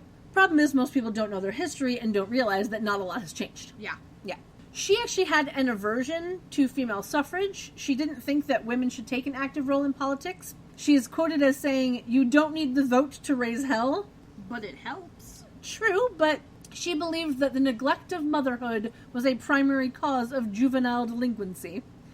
She also disdained priests and ministers, calling them sky pilots. And she professed herself to be agnostic, saying labor must be its own religion. So there's that. And like I said before, she is buried at the Miners Cemetery, the Union Miners Cemetery in Mount Olive, Illinois. I will be putting a link for Knights of Labor, a link for the Battle of Virden, and the link for Mother Jones on the website. And I encourage you to read more about her. She is truly fascinating. I could talk about her for hours, but we have a podcast to do. And I know that I'll be tangenting again in no time, so let's get back to the show. Yeah. All right. Prue asked the guy his name, and he says his name is Malcolm. And he's like, "You were supposed to help me, not join me." Yeah.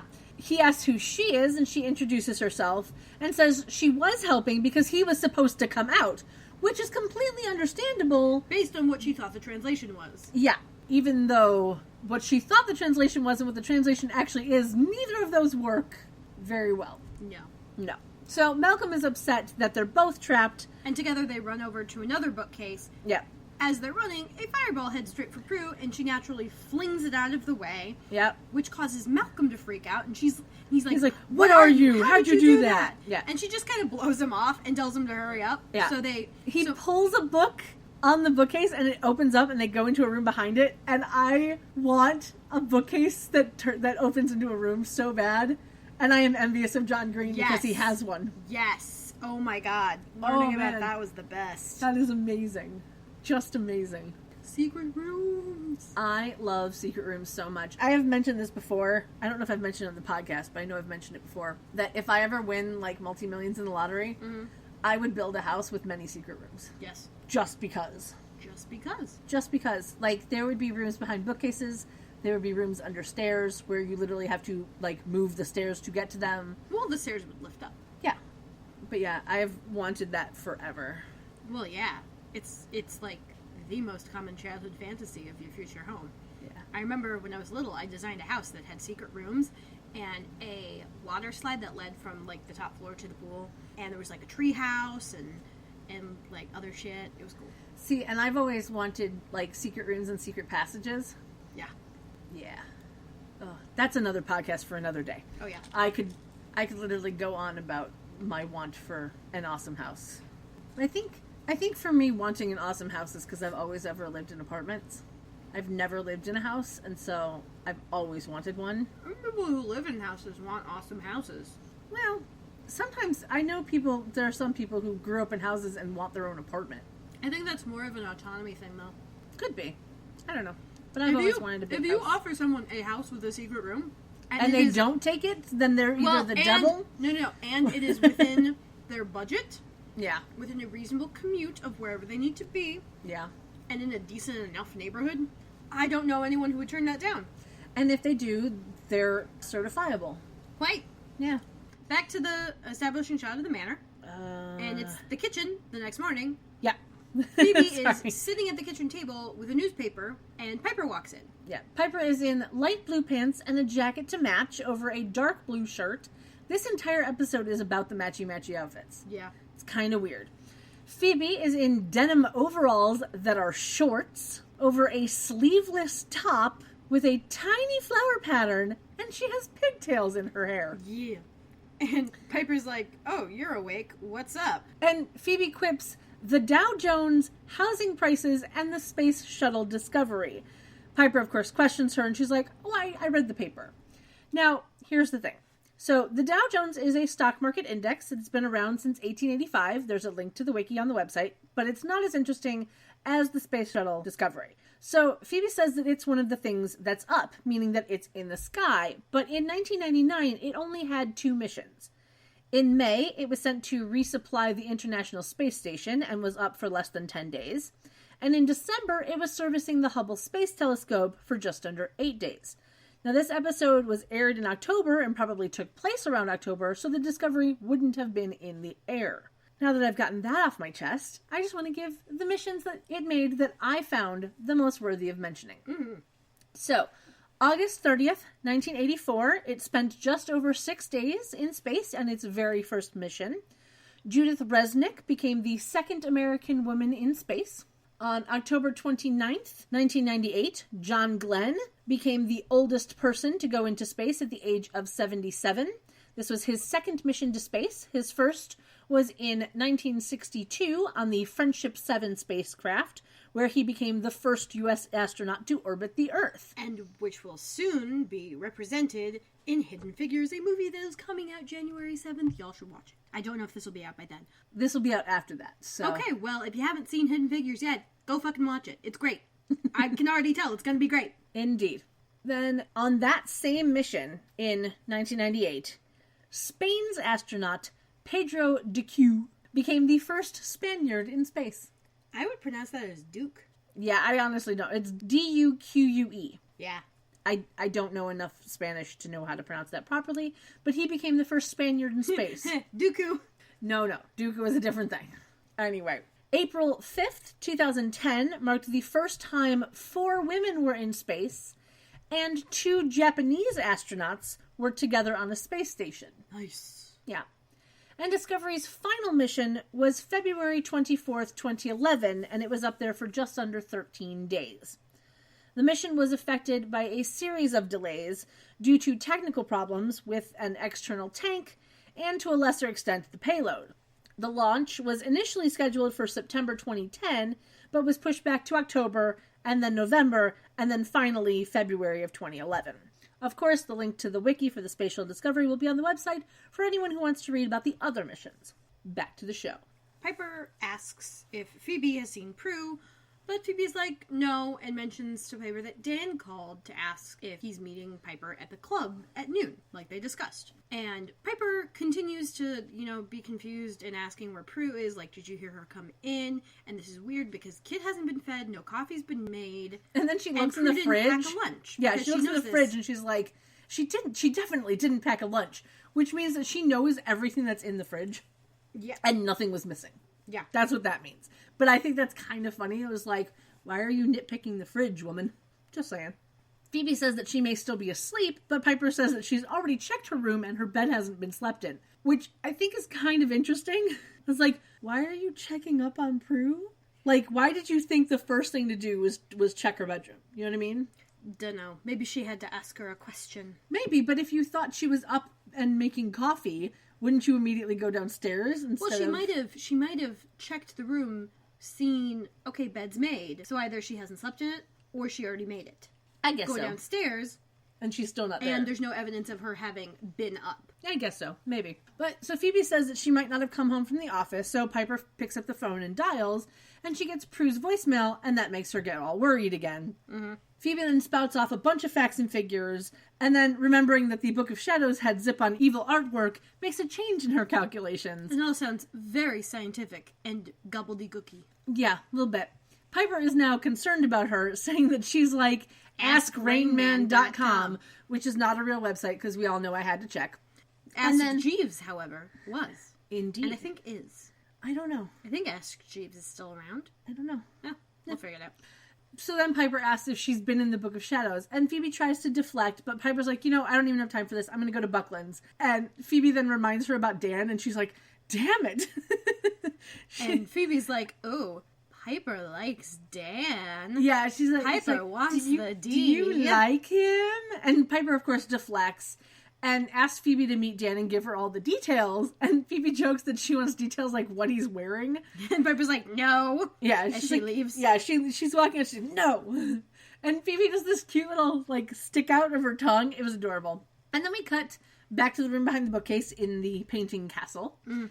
Malcolm is kind of hovering in a corner in this room, holding a cloth to his head, and a candlestick at Prue, as though he's going to use it as a weapon against her. Yeah, it was kind of funny. She tries to get him to let her help him. But he's like, no, I hate witches. Yeah, she says that she's a good witch, but I'm a good witch. But then she half jokes that if he makes her say that again, that she may just hurt him. Yeah. Which, kind of fun. She says that she was trying to help him, and the last thing that she expected was to get stuck here. And he asks if her powers can't get them out, but she says that she can't just lift them from another world, so they're going to have to work together. She promises that if he lets her help him, she won't turn him into a toad. And that somehow finally makes him put down the candlestick. She thanks him and walks over to him, and then she looks at the wound on his forehead. And it's just kind of in his eyebrow, too. Yeah, a little bit. She says it doesn't look too bad, but of course he yelps in pain when she touches it. She asks why he hates witches, and he tells her that that's how he got trapped. He says that the artist of the painting was a witch and his girlfriend. And she questions, like, oh, you dated a witch? Yeah, and then he's like, what, you've never dated a mortal? And so she's like, wait, let me see. And she touches his wound again to, make him yelp in pain. And it totally reminded me of Piper and Leo. Yeah. It was hilarious. Sincerely. Because it was just like, oh, you're making me feel fun? Here, let me make that hurt for you. Oh, man. Petty a fuck. Yeah. That passive-aggressive bullshit. It's a beautiful thing. She kind of sarcastically apologizes, and she's like, continue. Yeah. And we learn from Malcolm that his ex-girlfriend was named Nell, and when they broke up, she wrote a curse in Latin, and then painted the castle over it, made sure he got the painting. Yeah.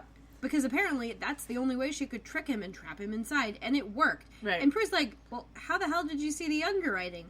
He's like, probably the same way you did, with an X-ray. Yeah, well, he doesn't say an X-ray. She does. Okay. He says probably the same way you did, and she's like, an X-ray.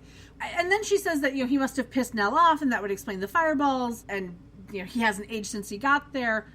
And she asks how long he's been. And he's in like, the castle. well, what year is it? And she's like, it's 1999. And so he says he's been there for 70 years, which she questions but doesn't seem very suspicious about. So he's been there for 70 years, which means he's been there since 1929. Now, while X-rays were discovered in 1895 by a German physics professor named Wilhelm Conrad Roentgen, the X-ray tube was invented in 1913. They still would have been quite expensive and therefore probably not very easy to get a hold of. So why Prue wouldn't think it strange that someone in the 1920s would be able to get hold of an X-ray just to be able to see the Latin is a la convenience, I'm sure. Well, it was used as a novelty thing for, like, fitting shoes. I forget around when, but that was a thing. Like, people didn't know about the radiation. Mm-hmm. And so there were all these, like, novelty uses for X-rays. Again, like, you know, you go to your cobbler and you can look down at the bones of your feet. Interesting. Mm-hmm. But, you know, Marie Curie was able to work a lot with X-rays. I presume someone who may have worked in a museum might have been able to get a hold of one.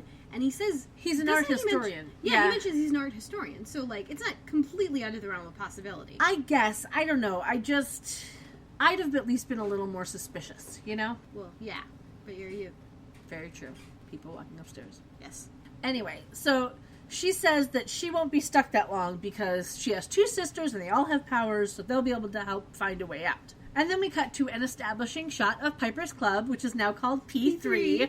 For the power of 3. Yeah. And the logo looks like a diamond. Well, it looks like a large triangle flanked by 2 smaller ones. Because it's a diamond. But it doesn't really It's a side view. It's a side view of a cut diamond. It's an abstract view of a cut diamond. It's made in neon. How would it not be abstract? Yeah.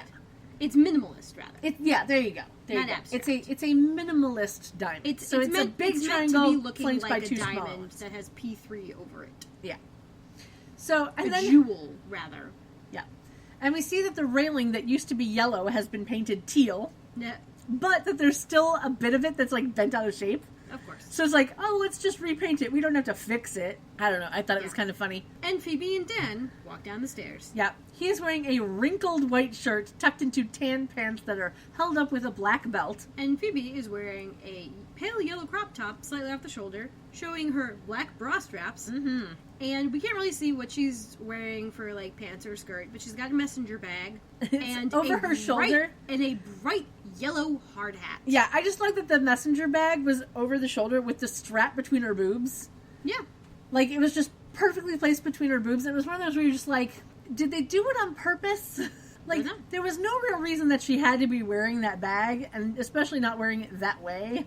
But, whatever. She then apologizes for being late, which... And he's like, oh, I don't know that you were. And she proceeds to tell him how exactly late she was. Down to the 10th of a second. It was 11 minutes and 23.4 seconds. You know. Yeah. 11 minutes. She asks him about the code violations, and he hands her a code book of minimum safety requirements. Yeah, the DBI. I'm not sure what DBI stands for, because they never tell us. Designated Building Inspector? Maybe. I don't know. But, whatever. Exactly, Blue. Phoebe tells him that he'll find her knowledgeable about all areas of construction, and then he asks about Piper, and Phoebe's like, something came up, she can't be here. And she kind of pats him on the back and walks off, and he looks so dejected. It's just, it's funny. Well, also, like, Phoebe's being a total know-it-all, so he's probably just like, oh, this is gonna go well. Yeah. And back to Buckland's, we get a shot of the sign, and Brown Suit Lady and Red Umbrella Lady are walking one way, and Umbrella Briefcase Guy walks the other way. Yeah, so we get more people now that we remember. I guess the extras just weren't there for that first day of shooting. Yeah. But they needed all of that shit. Yeah, I don't know. Mm-hmm. They decided the first couple episodes of the season that they were going to just not use the extras, which is fine. Maybe they were on vacation. Yeah.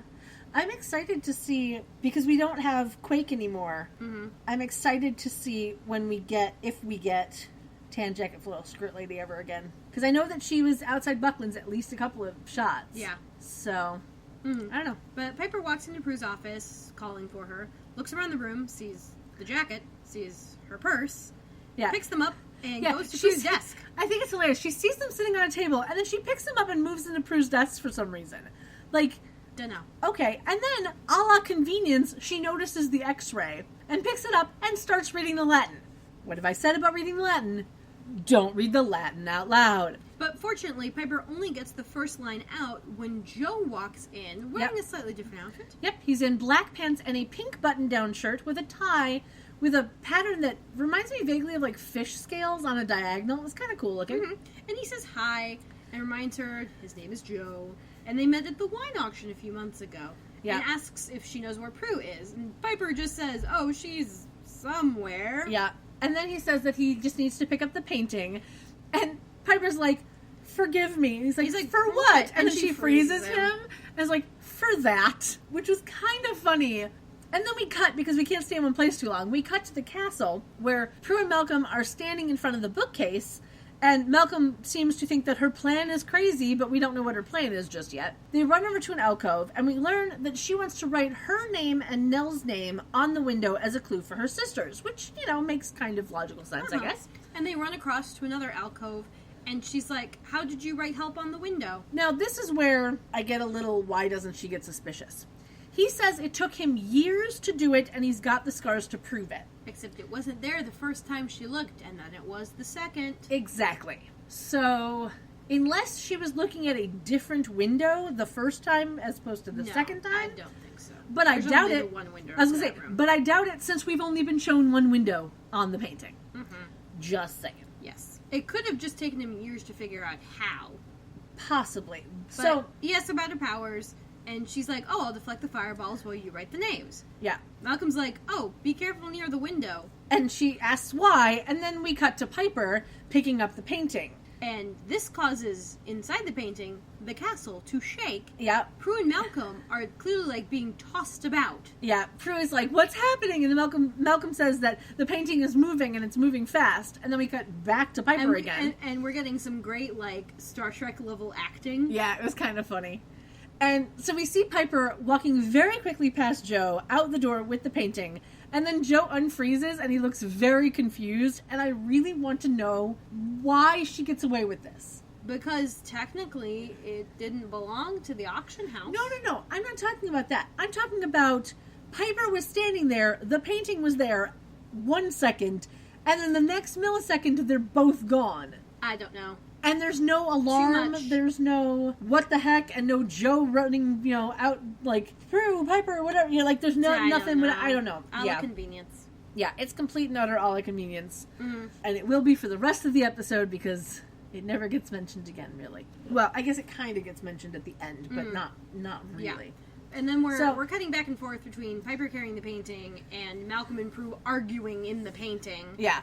Because she still wants to go to the window, but he's like, no, it's so dangerous. Yeah, and then we see Piper carrying the painting to an elevator, and she calls out for someone to hold the elevator, and then someone bumps into her, and she literally goes, spinning 360. It was kind of funny. And inside the painting, Prue and Malcolm fall to the ground because now they've, been spun in a circle, and they crawl under a table.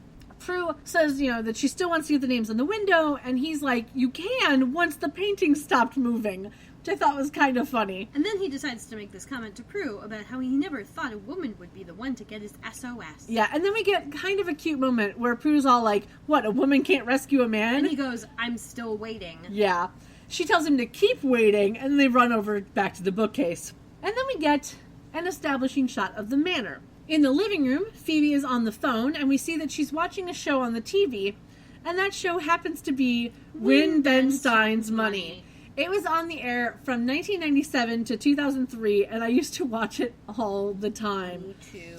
That show won 5 Daytime Emmy Awards, with Bill Stein and Jimmy Kimmel, the show's original co-host, sharing the Outstanding Game Show Host Award in 1999 when this episode was aired. The best part is that Ben Stein loved to make fun of Jeopardy, so if any contestant accidentally answered in the form of a question, they had to wear a dunce cap for the rest of the round. It was great. Yes. Anyway, so Phoebe is setting up an appointment to return her aptitude test when Piper walks in with the painting, so we've had a lovely little time jump, I guess. Phoebe hangs up, and we see that she has paired the pale yellow crop top with black silk pants that have a flower detail on them on the waist and the hem. Phoebe tells Piper that Dan will have her estimate ready by the next day, but Piper says that they've got bigger problems than code violations because Prue wasn't at Buckland's, but it's clearly the last place she was before she disappeared. And now Phoebe is very worried because she hasn't heard from Prue either. Yeah. Piper shows Phoebe the x-ray that Piper found at the office, and she's like, we don't have a lot of time before everyone at Buckland's realizes that both Prue and the painting are missing. Yeah, though I think they might already know because of Joe, but, what do I know? Just saying. Only what you see. Indeed. So, Phoebe notices that Winben sends money, it's on his final round. Yeah, so she turns up the volume. And then she answers 4 very hard questions about medicine, American playwrights, and Asia Minor before Piper... Okay, hang on. The question about what region Turkey is in was not a hard question. The other 2 were harder questions. Yes, they were. Whatever. But the fact that Asia Minor is literally the peninsula Turkey is on is not. I wouldn't have known it. I don't know enough about geography. I mean, it Just used saying. to be called Asia Minor. Again, I'm fairly certain. I don't know. Again, that's something I knew, and it's not exactly like rocket science. We get it, you're smart. I know. Anyway, it's not something I knew, so there you go.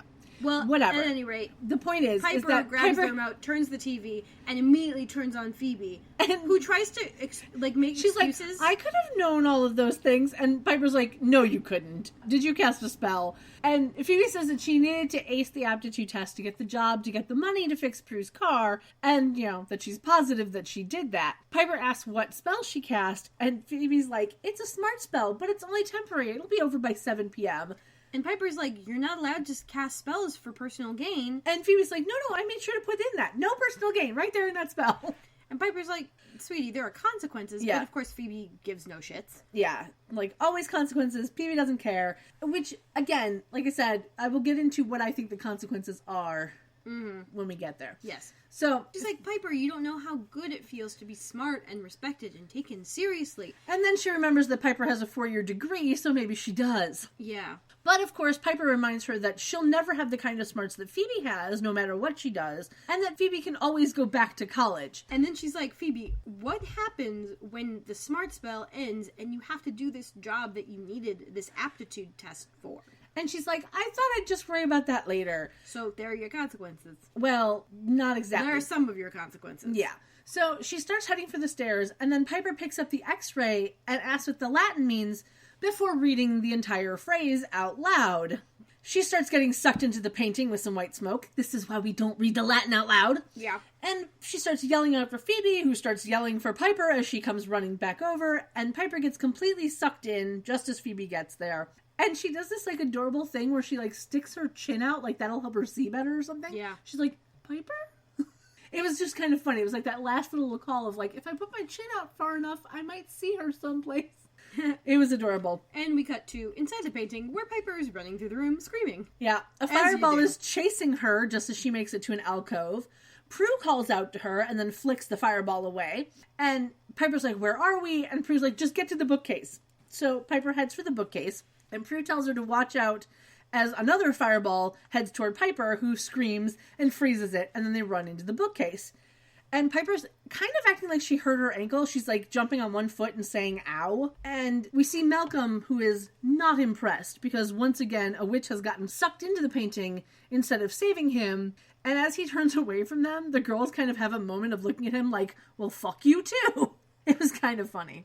And then we go to commercial break. When we come back from the commercial break, we get an establishing shot of the painting, and it pushes in onto the window. And Prue and Piper and Malcolm are sitting in the room behind the bookcase, which is a really small room. Mm-hmm.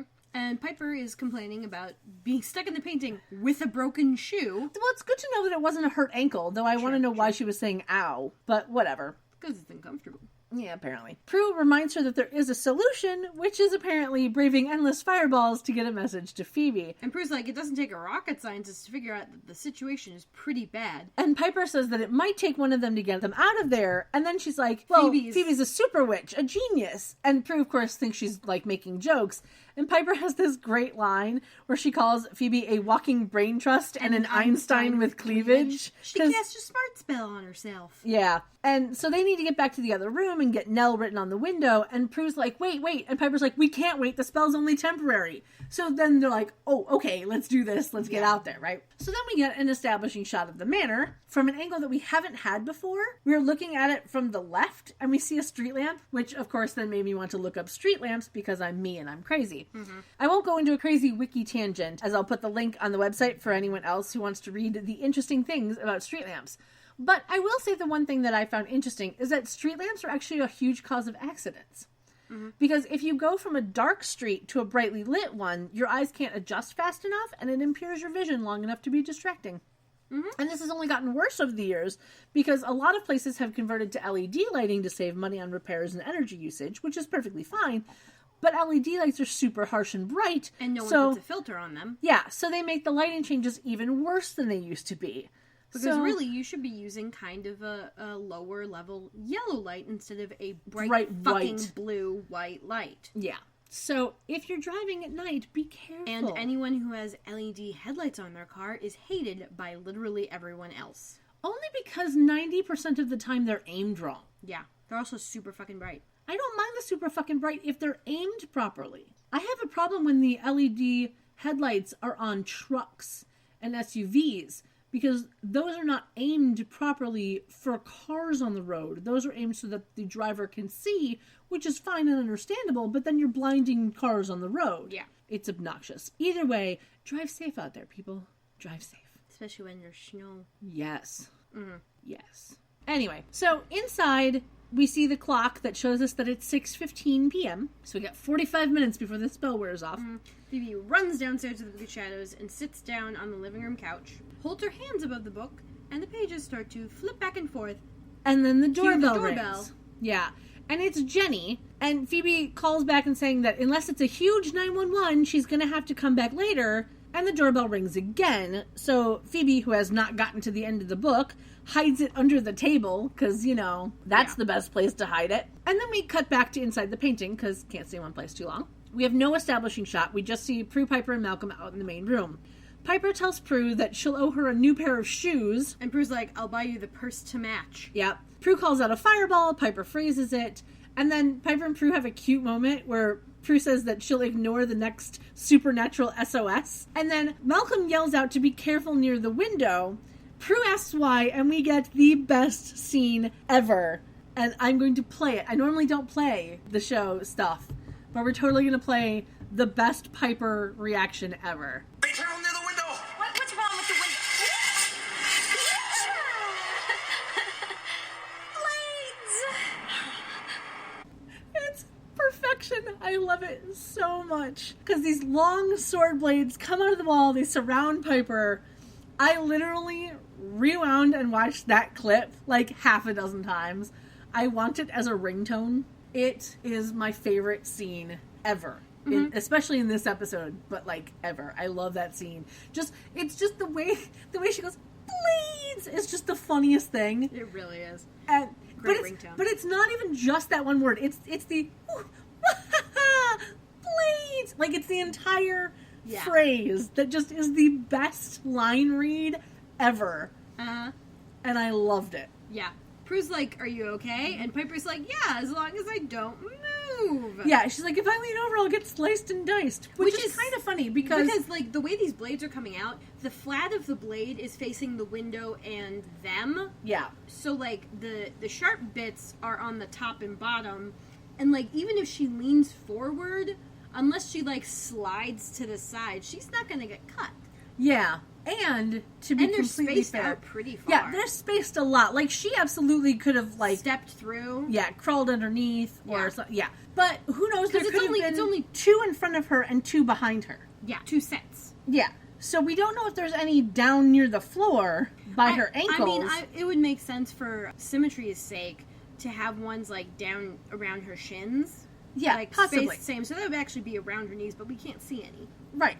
But the point is there's enough room for her to turn around. Yeah. So there's a blade So either behind they were her. expecting very, very fat people, or it's just made to look good. Yeah, I think it's just made to look good. The point is there's there's 2 blades behind her head. There's 2 blades in front of her at, like, shoulder height. 2 blades behind her at, like, waist height. And then 2 blades in front of her at like, butt height. Oh, below butt height, even. Well, like, at. Like, she could sit on them. Yeah. So, if there's more, we don't see them. Mm-hmm. But the point is that there is totally a way she could have gotten around them. Mm-hmm. Anyway, so Prue then uses her power to pull the swords away from Piper, tells her to hurry because apparently it's taking a lot of strength and energy and whatever to keep them apart. And Piper starts to write an N on the top left pane of glass. But Prue's like, write it backwards so you can read it from the outside. So she writes Nell backwards on the window, one letter per pane. And then runs away from the window. And Prue's like, it's a good thing she had a short name, which I thought was kind of funny. Prue then moves a frozen fireball in front of the window to light it up, and they head back to the bookcase. Cut back to the manor, where Phoebe and Jenny are sitting on the couch. Jenny is now in blue pants and a lighter blue shirt that looks like it has like dots and flowers on it. And she's told Phoebe about the report that she's supposed to be writing and that Piper was supposed to help her, but that she was too embarrassed to tell her uncle that she already knows about sex, and figured they could just hang out and watch TV. And this is when I truly started to hate Jenny. Phoebe specifically said that unless it's a 911, she needs to go away. Hanging out and watching TV because you don't want your uncle to know you already know about sex is not a 911. She's a teenager. I don't Her frontal care. lobe isn't fully developed. She doesn't have good judgment skills yet. I don't care. I hate her just a little bit.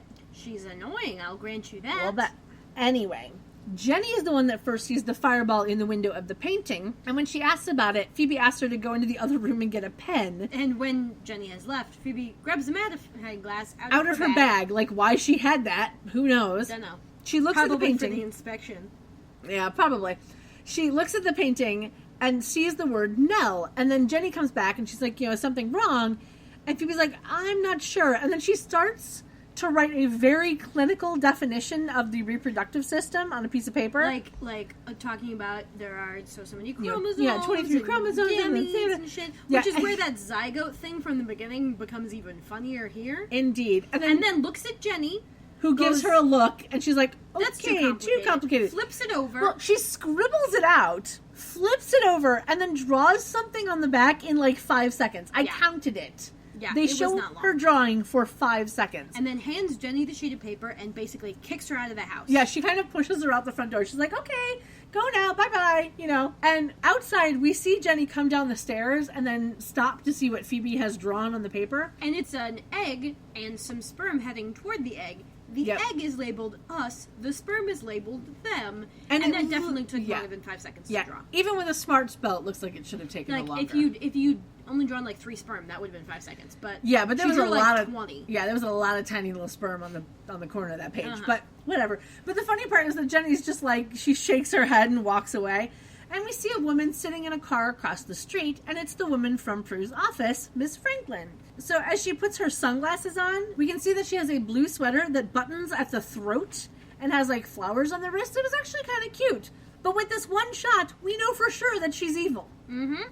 Because why else would she be outside their house? Yeah, stalking them. How would she know where the house is? Exactly. So Phoebe goes back into the parlor, picks up the Book of Shadows, sees the clock says 6:30. So that entire exchange with Jenny took 15 minutes. Yep. Holds her hands above the book, more pages flip, and asks for Nell. Yeah. The book then stops at a page, which is all the way in the back of the book. Phoebe comments that she's one super smart witch. And whammo bammo, the book is now somewhere in the middle. Yeah. And she realizes that the entire thing is written in Latin. Now, according to the Wikia, the Latin pages on Nell in the Book of Shadows were actually translations of songs, which is kind of cool. Yeah. It's like, what else do you do when you need a lot of Latin? Well, let's just do song lyrics. It's kind of cool. But I want to know who wrote about Nell in the Book of Shadows and why they wrote it in Latin. Don't know. Like, why? There's literally no reason to have the entire thing written in Latin. It's a plot device. I know, but it's a plot device that could have only worked had Prue read the Book of Shadows. Or Phoebe had done a smart spell. Or Phoebe had done a smart spell. It was written for the specific thing. Yeah. Like, that's it. But I want to know if Prue has ever completely read the Book of Shadows. Because we know that Phoebe has. She's gone several through times over. And somehow, when she told Piper that morning that there was nothing about paintings, she apparently hadn't read this page. Well, no, because she hadn't cast the smart spell that morning, was it? No, she cast the smart spell, and then Piper came down, and Phoebe was like, oh yeah, there was nothing in the Book of Shadows about paintings. No, I think she cast it that previous night. I think what she said was that there was nothing about people being stuck in paintings. Which is still, yeah, but like... Well, okay, so Yeah. Last I night don't she know. didn't mention to Piper that there was anything in the book, or that, in fact, that there was nothing in the book. She didn't mention it until that morning after she'd cast the smart spell, which means she'd been looking at the book, and this was when she chose to inform Piper. So apparently she didn't see this page. Yeah, probably not. Just a la convenience. Didn't see it. Yeah. Because this definitely mentions it. Yeah. And in the book, what Well- Phoebe says that it says was that in the 1920s, a witch named Nell tricked a powerful warlock into a painting with a hidden spell that only his power of X-ray vision could see. Yeah, and I think this is the only time we ever get anyone with the power of X-ray vision, Probably. which I think is kind of funny. But He's like evil Superman. yeah. So Phoebe wonders out loud how to get her sisters out, and then a phrase literally pops out at her, and she says that it is, Verva omnes liberant. yeah, she says that that means words free us all. However, Google Translate says that the Latin for words free us all should be, Nos omnes sermones. and that what she read actually translates to verse all free. But if it had been written as, Verbea omnes liberant. then it would have translated to in short all freed, which would have worked. Okay, yeah. Instead of a V, if they had put in a BE. Mm-hmm. Phoebe And continues to read and the changed explanation. an E to an I. Yeah. So, Phoebe continues to read the explanation, saying that these words will free anyone trapped inside the painting, and then out loud wonders how she can get them, these words, without getting trapped in the painting. yeah, like how does she get the words inside the painting without getting trapped herself? I think this is fairly simple. Hey, Phoebe, you can remember the words, Go into go the in the painting. painting, and help your sisters say them. Yeah, absolutely. But Because then you can get the information to them that whoever's trapped in the painting is a fucking warlock. yeah, that too. Like, Yep. it's a simple solution. But instead, what the writers have happen is that Kit comes into the room, and Phoebe gets an idea. I couldn't. Yeah. Cut to inside the painting, in the room behind the bookcase. Yeah. Prue says that they should take shifts waiting for Phoebe outside the bookcase, and Malcolm says that he'll take the first shift, just like Prue knew he would. He Which leaves gets the him to room. leave the room. Yeah. And Piper's like, dude, what's up? Prue thinks that it takes a lot of time and a high level of magic to create this world, and thinks that it's an awfully big spell just to get revenge over a bad breakup. Piper's Piper like, "I agree." agrees. Yeah. And Prue thinks it's weird that it was almost impossible for them to get that message on the window, especially since they're the charmed ones, no less. But Malcolm was able to escape fireballs and blades to write help on the window without any powers at Fireballs all. and blades! Yeah, without any powers at all. So it's nice to see that she's finally figured out that Malcolm isn't all he seems to be. However, Shame it took her this long. yeah. And then they hear a noise outside, and then they hear a cat meow. In the main room, Kit has is there, appeared, sliding and- across the carpet. Yeah, it is hilarious. She just kind of shows up and slides into the room. And Malcolm goes over to her and is like, here, kitty, kitty. And Kit jumps up on a chair and then hisses at him. And then he picks her up, but she does nothing to stop him. She doesn't scratch him, no nothing. Like, that's a dumb cat. Mm-hmm. You're hissing up the high heaven until he touches you, and they're like, hi, I love you, how you doing? Like, okay, whatever. But Malcolm sees that there's a message stuck on her collar, and so He removes it, yeah. And then puts Kit back on the chair. Yeah. And Piper and Prue both walk in, and they're confused why Kit is there. And I'm a bit confused as to how Phoebe got Kit in without getting stuck herself. Like, did she say the Latin and then throw the cat? Probably. Like, literally the only way. She probably was hanging her head out of the room and holding the cat up and said it, and then just like threw the cat forward as the vortex appeared, and the cat goes in, and she's just like in a different room. Yeah, because they don't show us how she did it. But They like, just show us Kit sliding on in. sliding through, which is why I think that somehow she got chucked at it. Because she's just like, "Ee." Yeah, pretty much. Yeah. Anyway, Malcolm starts reading the Latin from the paper. He gets out the first two words. And Prue tells Piper to freeze him. And she tries, but he disappears before she can. And then comes back on the other side of the room. Yeah, so he blinks. He's now adopted an old-timey accent. Yeah, it was kind of funny. But so he's like, you're too late, but you're right about Phoebe You're being too late. a smart witch. But you were right about Phoebe being a smart witch. Yeah.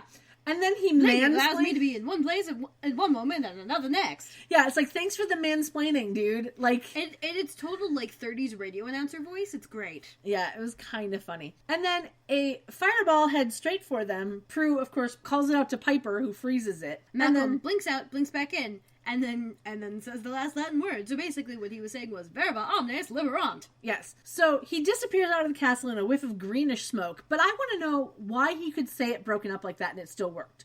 Because to get into the painting, all 6 words had to be said in, like, order. Don't know. I don't understand why he could say 2 words and then say something, say an entire paragraph of stuff and then say the last word and it still worked. I don't know. It's a la convenience, one might say. Mm-hmm. Prue says that she thought that, he was an innocent who needed help, and Piper's like, I'm not talking to you forever. And then they start heading back toward the bookcase. And we cut to the manor where Phoebe is standing in the parlor as Malcolm appears out of the painting. And he thanks her for freeing him, saying 70 years is a long time, which immediately clues her in that he's a warlock. Indeed. She asks, where are my sisters? And he's like, they're with the cat, with no collar. As he holds up Kit's collar. He's like, you're too smart for your own good. Okay, you can stop now. I love doing that, though. I know, but you can stop now. He says that she's too smart for her own good, and she asks if the woman who brought Prue the painting is also a warlock. To which Malcolm says, Jane, she's my lover. She's been trying to get me out for years, but needed to find the charmed ones, which took her, apparently, 7 decades.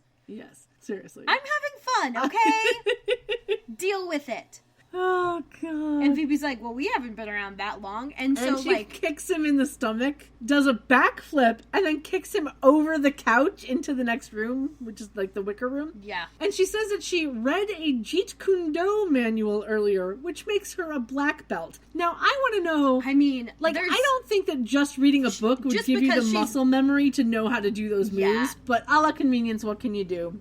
Well, she's super smart. She can remember all of the diagrams because now she's an amazing autodidact. Apparently. So he blinks out and blinks back in behind her. She kicks him and punches him and makes him go flying up the stairs, and then clarifies that she's a 7th degree black belt. Master. To which Malcolm replies, we'll see how powerful and smart you are when your spell ends.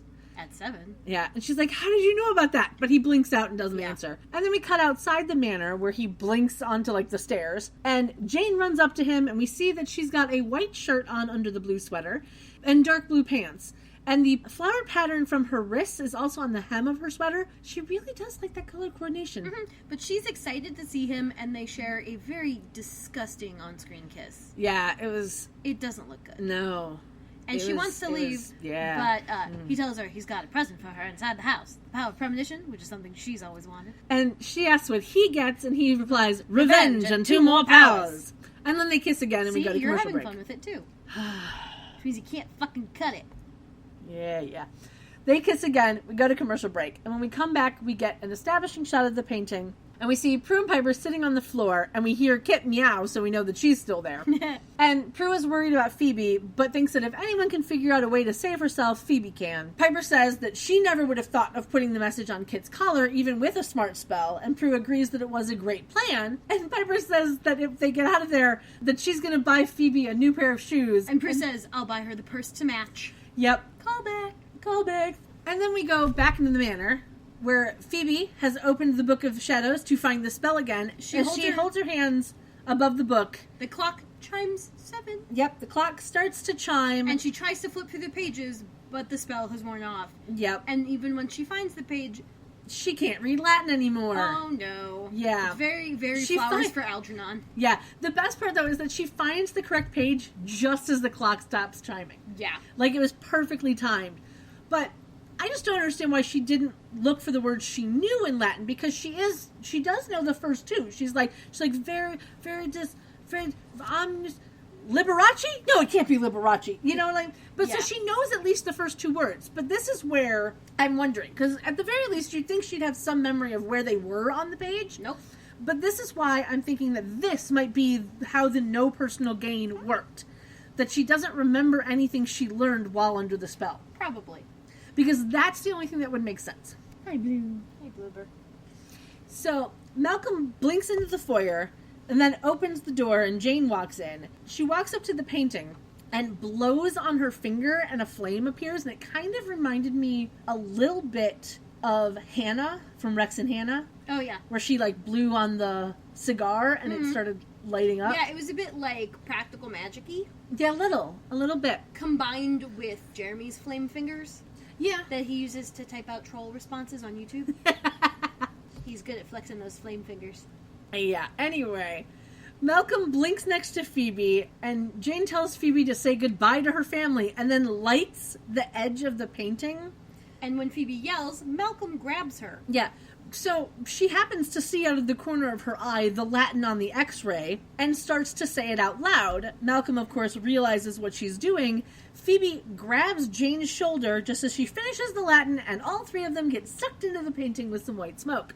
Meanwhile, inside, Prue and Piper come out of the room because smoke is fucking everywhere. Yeah, it is filling up the room. Piper's like, oh, is the house on fire? But Prue realizes that it's the painting that's on fire, so Malcolm must be at the manor. And Phoebe appears a moment before Malcolm and Jane, which is weird, but whatever. And Phoebe's like, oh, they're both warlocks. And Malcolm kind of taunts them about being stuck in the painting and they're getting going to burned burn to to death. death. And then he kind of searches his pockets, and Phoebe's She's like looking for this, and she because picks one up. skill she had prior to the smart spell was pickpocketing. Indeed. Though we get a cute moment from that explains that. Yeah. Which I thought was fun. We'll get that in a moment. But so she's holding up Kit's collar, and Malcolm and Jane start to come toward the girls. Piper freezes them. And then Phoebe remembers that Kit's still there. Yeah, Phoebe asks where Kit is. They find her under a table. And then Prue picks Kit up and says, I can't believe we almost forgot her. No. You almost forgot her. Phoebe remembered the damn cat. Well, Piper almost forgot her, too. Actually, But- Piper did forget her, because Piper didn't talk about Kit at all. Right, but the point is like, Phoebe always remembers the cat. Yeah. Whatever. But Phoebe then speaks the Latin to get them out, and they disappear in a whoosh of white smoke, and the painting burns with Malcolm and Jane inside. Now, what I want to know is if Phoebe was the only one to say the spell, why isn't she the only one who gets out? She didn't even put a hand on her sisters like she did with Malcolm and Jane to get them into the maybe painting. they had a hand on her No. that we didn't see. No. Well, they were standing so close together. Maybe it was just, it's all a convenience. Whatever. It's total all a convenience, but I don't know. Whatever. But Anyway. back in the manor, there's a small time jump because Prue was putting out the fire on the painting with a fire extinguisher. Yeah. All that's left is the frame. Yeah, I do think it's funny that the fire hadn't gone anywhere except the painting, which is the true It magic. hadn't even gone onto the chair it was standing on. Yeah, exactly. That is the true magic. We have no Yeah. furniture annihilation, just the painting. Yeah. And Prue's like, I didn't want them to die. I just want them to be trapped in the painting forever. And Yeah. Phoebe's like, well, at least you won't have to worry about complaints from the owner because she did. Yeah. Piper says that she'll never have to worry about anyone else getting a supernatural mayday from the painting. And Prue is happy that Phoebe got their supernatural mayday.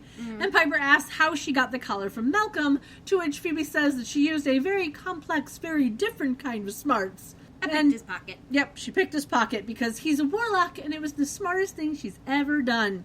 Not Now- true, but No, but it was very clever. indeed. Very Phoebe clever. And we get back to An and then there's establishing shot of P3. another time jump, and I guess it's the next day or something. Yeah, it has to be at least a day, but it's probably a couple of days. Possibly. Only because of what happens a little later in the scene that gives us a little bit of a time frame. So we get the establishing shot of P3. Piper and Dan are sitting at the bar. Piper is wearing a pink button-down shirt with sleeves to the elbows and a skirt that has a very busy pattern on it. And Dan is just in a green t-shirt and jeans. Piper is reading a list of things off of a piece of paper of shit that needs to be fixed. Yeah, And it's a ton of stuff. And she's like, this is going to be $250,000 and a crew of 75. And And she's she's- like, I'm not really feeling guilty about not helping Jenny with her paper. And Dan's like, oh, no, those were Phoebe's suggestions. Yeah. Which was great. She laughed, I laughed, it was And hilarious. then she puts down the paper and she's like, can you fix it cheap and quick? And he's like, yeah, I can get it done in a couple of days. And she's like, okay, you're hired. And she just hands him back the paper with all of Phoebe's suggestions on Yeah. it. And then Dan walks over to Prue and Phoebe, who are sitting on the lounge chairs and they're giggling. And there's a bright pink shopping bag between them. Prue is now in a white tank top and gray pants with a busy pattern on them. And she has a green knitted bandana covering her hair. Because Was why it not? knitted or was it crocheted? It might have been crocheted. Yeah. Phoebe is in dark red pants and a red, slightly cropped top that has cap sleeves and a pattern that looks like abstract dandelions in blues and whites. It's a weird looking top. Her hair is in a series of braids that have been pulled back into a ponytail. It's kind of interesting. I probably would have worn that in my hair at some point. But Dan, says hi to Prue and then asks if Phoebe can spare a minute. Yeah, Phoebe asks if he wants to talk about Piper, but he's like, no, this is about Jenny's paper. And Phoebe's like, I really wasn't myself that day. Is there some sort of problem? And he just hands her the paper and says, no, it's not due till next Friday, but I appreciate your help. And she gets what he's saying and, like, hides the paper. And he's like, I'd appreciate it if Jenny could do her own work in her own handwriting using her own smarts. And, you know, Phoebe agrees to that. But I want to know why he wanted Piper to help her if he wanted Jenny to do it herself. But well, whatever.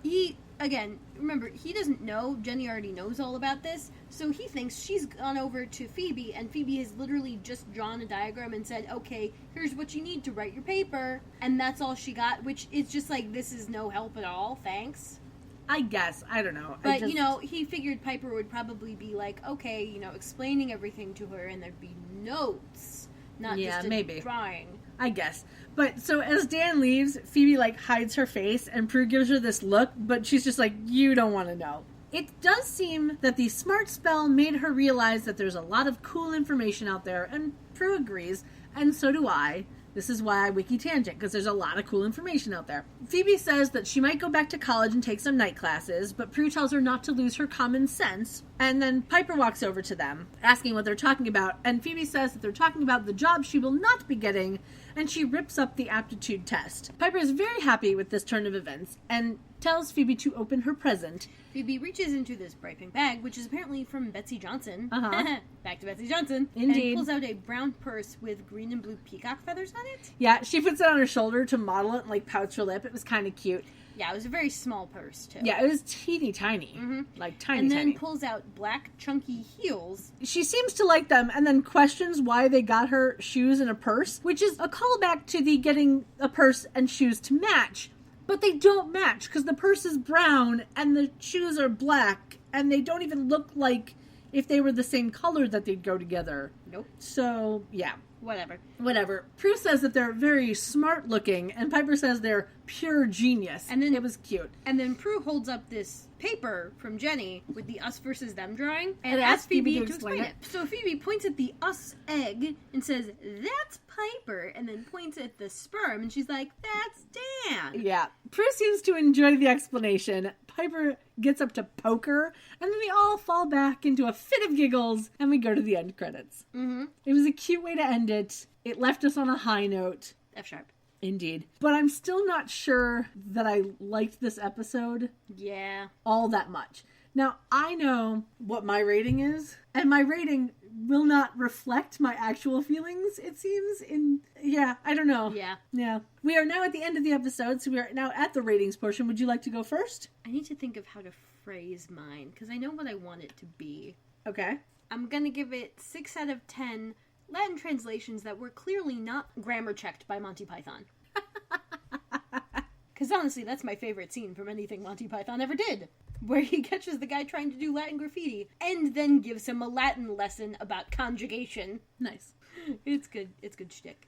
I enjoy it. So, you gave it a 6 out of 10. I gave it an 8 out of 10. Overly patterned outfits. But it only got an 8 because Piper's moment in the castle with the blades totally got an extra point from me. Mm-hmm. It would have been a 7, but I literally loved that scene so much that it brought the entire episode up a point for me. So, with the ratings done, we're on to outfits. I like Phoebe's outfit right at the end, the dandelion top. Mm-hmm. I think for Phoebe, I liked the yellow crop top, black silk pants combo. Mm-hmm. It was just cute and it looked effortless. Yeah. It was nice. For Piper, I liked the shirt with the words and the blue flowers. Like, I would totally wear that now if I could find it. Mm-hmm. I enjoy that one.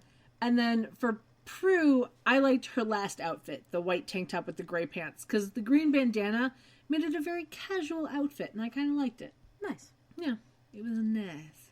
Mm-hmm. I enjoyed it. Yes. So that's us done for another week. And friendly reminder that you can find us on pretty much all of the social media.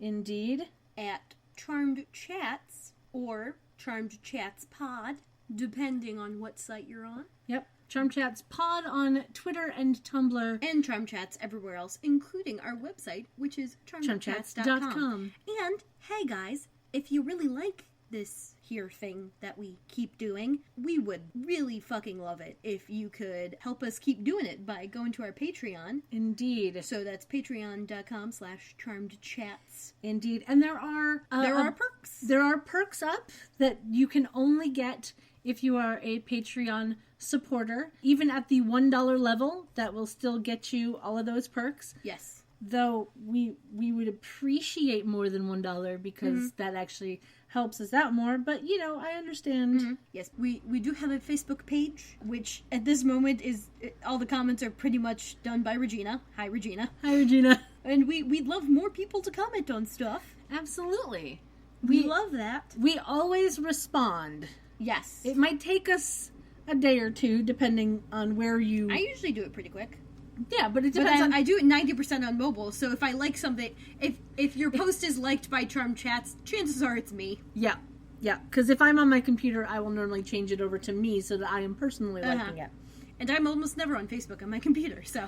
Yeah, but we always respond. It might take us a moment, a day, possibly a week, depending on where you get us. And But- we also have an email that you can send things to us through, and that is charmedchats@gmail.com. Yes, and that's usually the one that will take us a little longer to respond to, but that's only because I only check it once a week. This is true. So, you know, it's a thing that happens. Okay, so we have some communiques. Yes, we got From a lovely peeps. email. We got a lovely email from someone named Corey Vargas. Male, female, we have no idea. We're going to use singular they. Indeed, because we do not want to misgender. And Corey writes, "Hi, fan of the podcast. Thank you. Huge Charmed fan. I freaking love your theme song. It always gets stuck in my head every time I hear it. I've seen every episode of Charmed at least 10 times each, if not more. I plan on donating to the podcast after the holidays, tongue out face, to help the cause. I just wanted to answer the questions posted on your site. I would love it if you could give me a shout out on the podcast. My name is Corey, BTW. Hi, Corey. A big what's up to Blue. Keep up the good work, Kendra and Kat." We will indeed. Blue sees your what's up and he throws you some ear twitches, Indeed. Corey. Indeed. So thank you for that. And also, very much thank you for your comment about the theme song. That is the best thing people keep saying about it, which is that it gets stuck in their heads. Yeah, it even gets stuck in my head, and I will find myself randomly singing it, which is kind of fun. I enjoy it immensely. So, Corey has... And I hope y'all like the new version I recorded. Yeah, it's a new season, so we have an updated theme song. There may be a new updated one next season. Who knows? We'll find out. We'll see how bored I get. Yeah. So, If you didn't know, we posed some questions at the end of the season for people to reflect on season 1 of Charmed. That, you could answer. You could email us, or if you're Regina, you can just comment on our Facebook page. That's great. And so the questions in order were, what were your favorite episode, parentheses S, episode or episodes, of the season? What was your favorite moment of the season? Prue and Andy, did you ship them? Did you cry when he died? Who was your favorite Charmed one this season? Do you have a favorite demon / monster / warlock / bad guy? We can just shorten that to bad guy next time. yeah, probably. Baddie, actually, because that's gender neutral. There you go. Did you have a least favorite episode of this season? And Corey's answers for this were that their favorite episodes of the season were Something Wicca This Week Comes and The Truth Is Out There and It Hurts. So respectively episodes 1 and 8. Indeed. And their favorite moment of the season was when Piper heals Leo with his powers. We all love that. The response to Prue and Andy was, did not like them. We agree with that as well. Didn't cry, but was sad. It was sad. Andy died, so that's sad, And favorite Charmed one was Piper. I agree with that as well. Favorite baddie was Barbas. And least favorite episode was I've Got You Under My Skin. So episode 2. All right. I can see it. Regina also responded to these questions. Indeed. And she's like, I know it was supposed to be a sad episode, but I was never one to ship them, so I wasn't sad watching it. Not like Love Hurts. The chemistry was never there, and that kind of blew it for me.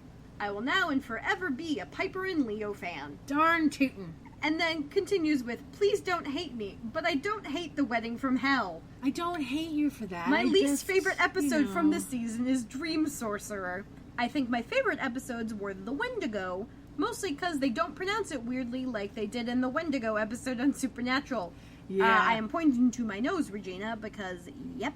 Yep, I totally get that. Wendigo is not how you say that word. Wendigo, heart-numbing warrior. Yeah. Lol, and From Fear to Eternity, because Barbas is by far my favorite baddie on the show. So if I had to pick a top 3 faves for this season, I'd add Which Prue Is It Anyway? Shannon's acting range was really shown in that episode, and I agree. Indeed. And then Regina tried to find some scene with an ADR flub and the eye thing, and she didn't, but there's a great video on YouTube called Charmed Deaths by AJ LaRoche, and the thumbnail is the best expression on Andy's face from that episode when he's pointing the gun at our little demon Rodriguez. At Rodriguez. Yeah. And he's like all duck-faced and frowny, and it's great. Yeah, it's beautiful. And I love it. Indeed. Yes, we love those. So thank you so much. Yes, we love hearing from people. We'd Yeah. love to have that more. Yeah. Wouldn't we, Blue? Yeah. Especially when they give you shout-outs. Yeah, what's up, Blue? What's up, Pepperoni? Yeah. So a big thank you to Regina and to Corey for answering our questions, and you can continue to send us answers to those questions. If you are somehow just hearing them now, go ahead and email us or Facebook or Twitter or whatever and let us know your answers, and we will see you. Well, we won't see you, but we will. We never see you. Well, maybe we do. They don't know. Maybe we don't have listeners, but viewers. No. So we will be with you next time. And also with you. I think that's pretty much it for this week. Mm-hmm. We're done with another episode. Yes, indeed. I'm excited to let it go into the ether. Enjoy it, people. So, until next time. Sleep tight. Don't let the warlocks bite. Bye. Bye. Say bye, Blue. No. Here's your perked up. Yeah. That's an improvement. Yeah. One of these days. One of these days. All right. Bye. Bye. Phoebe, Piper, and Prue, they've got evil to slay and some potions to brew. So we'll see where it's at next week with Kendra and Kat on Charmed.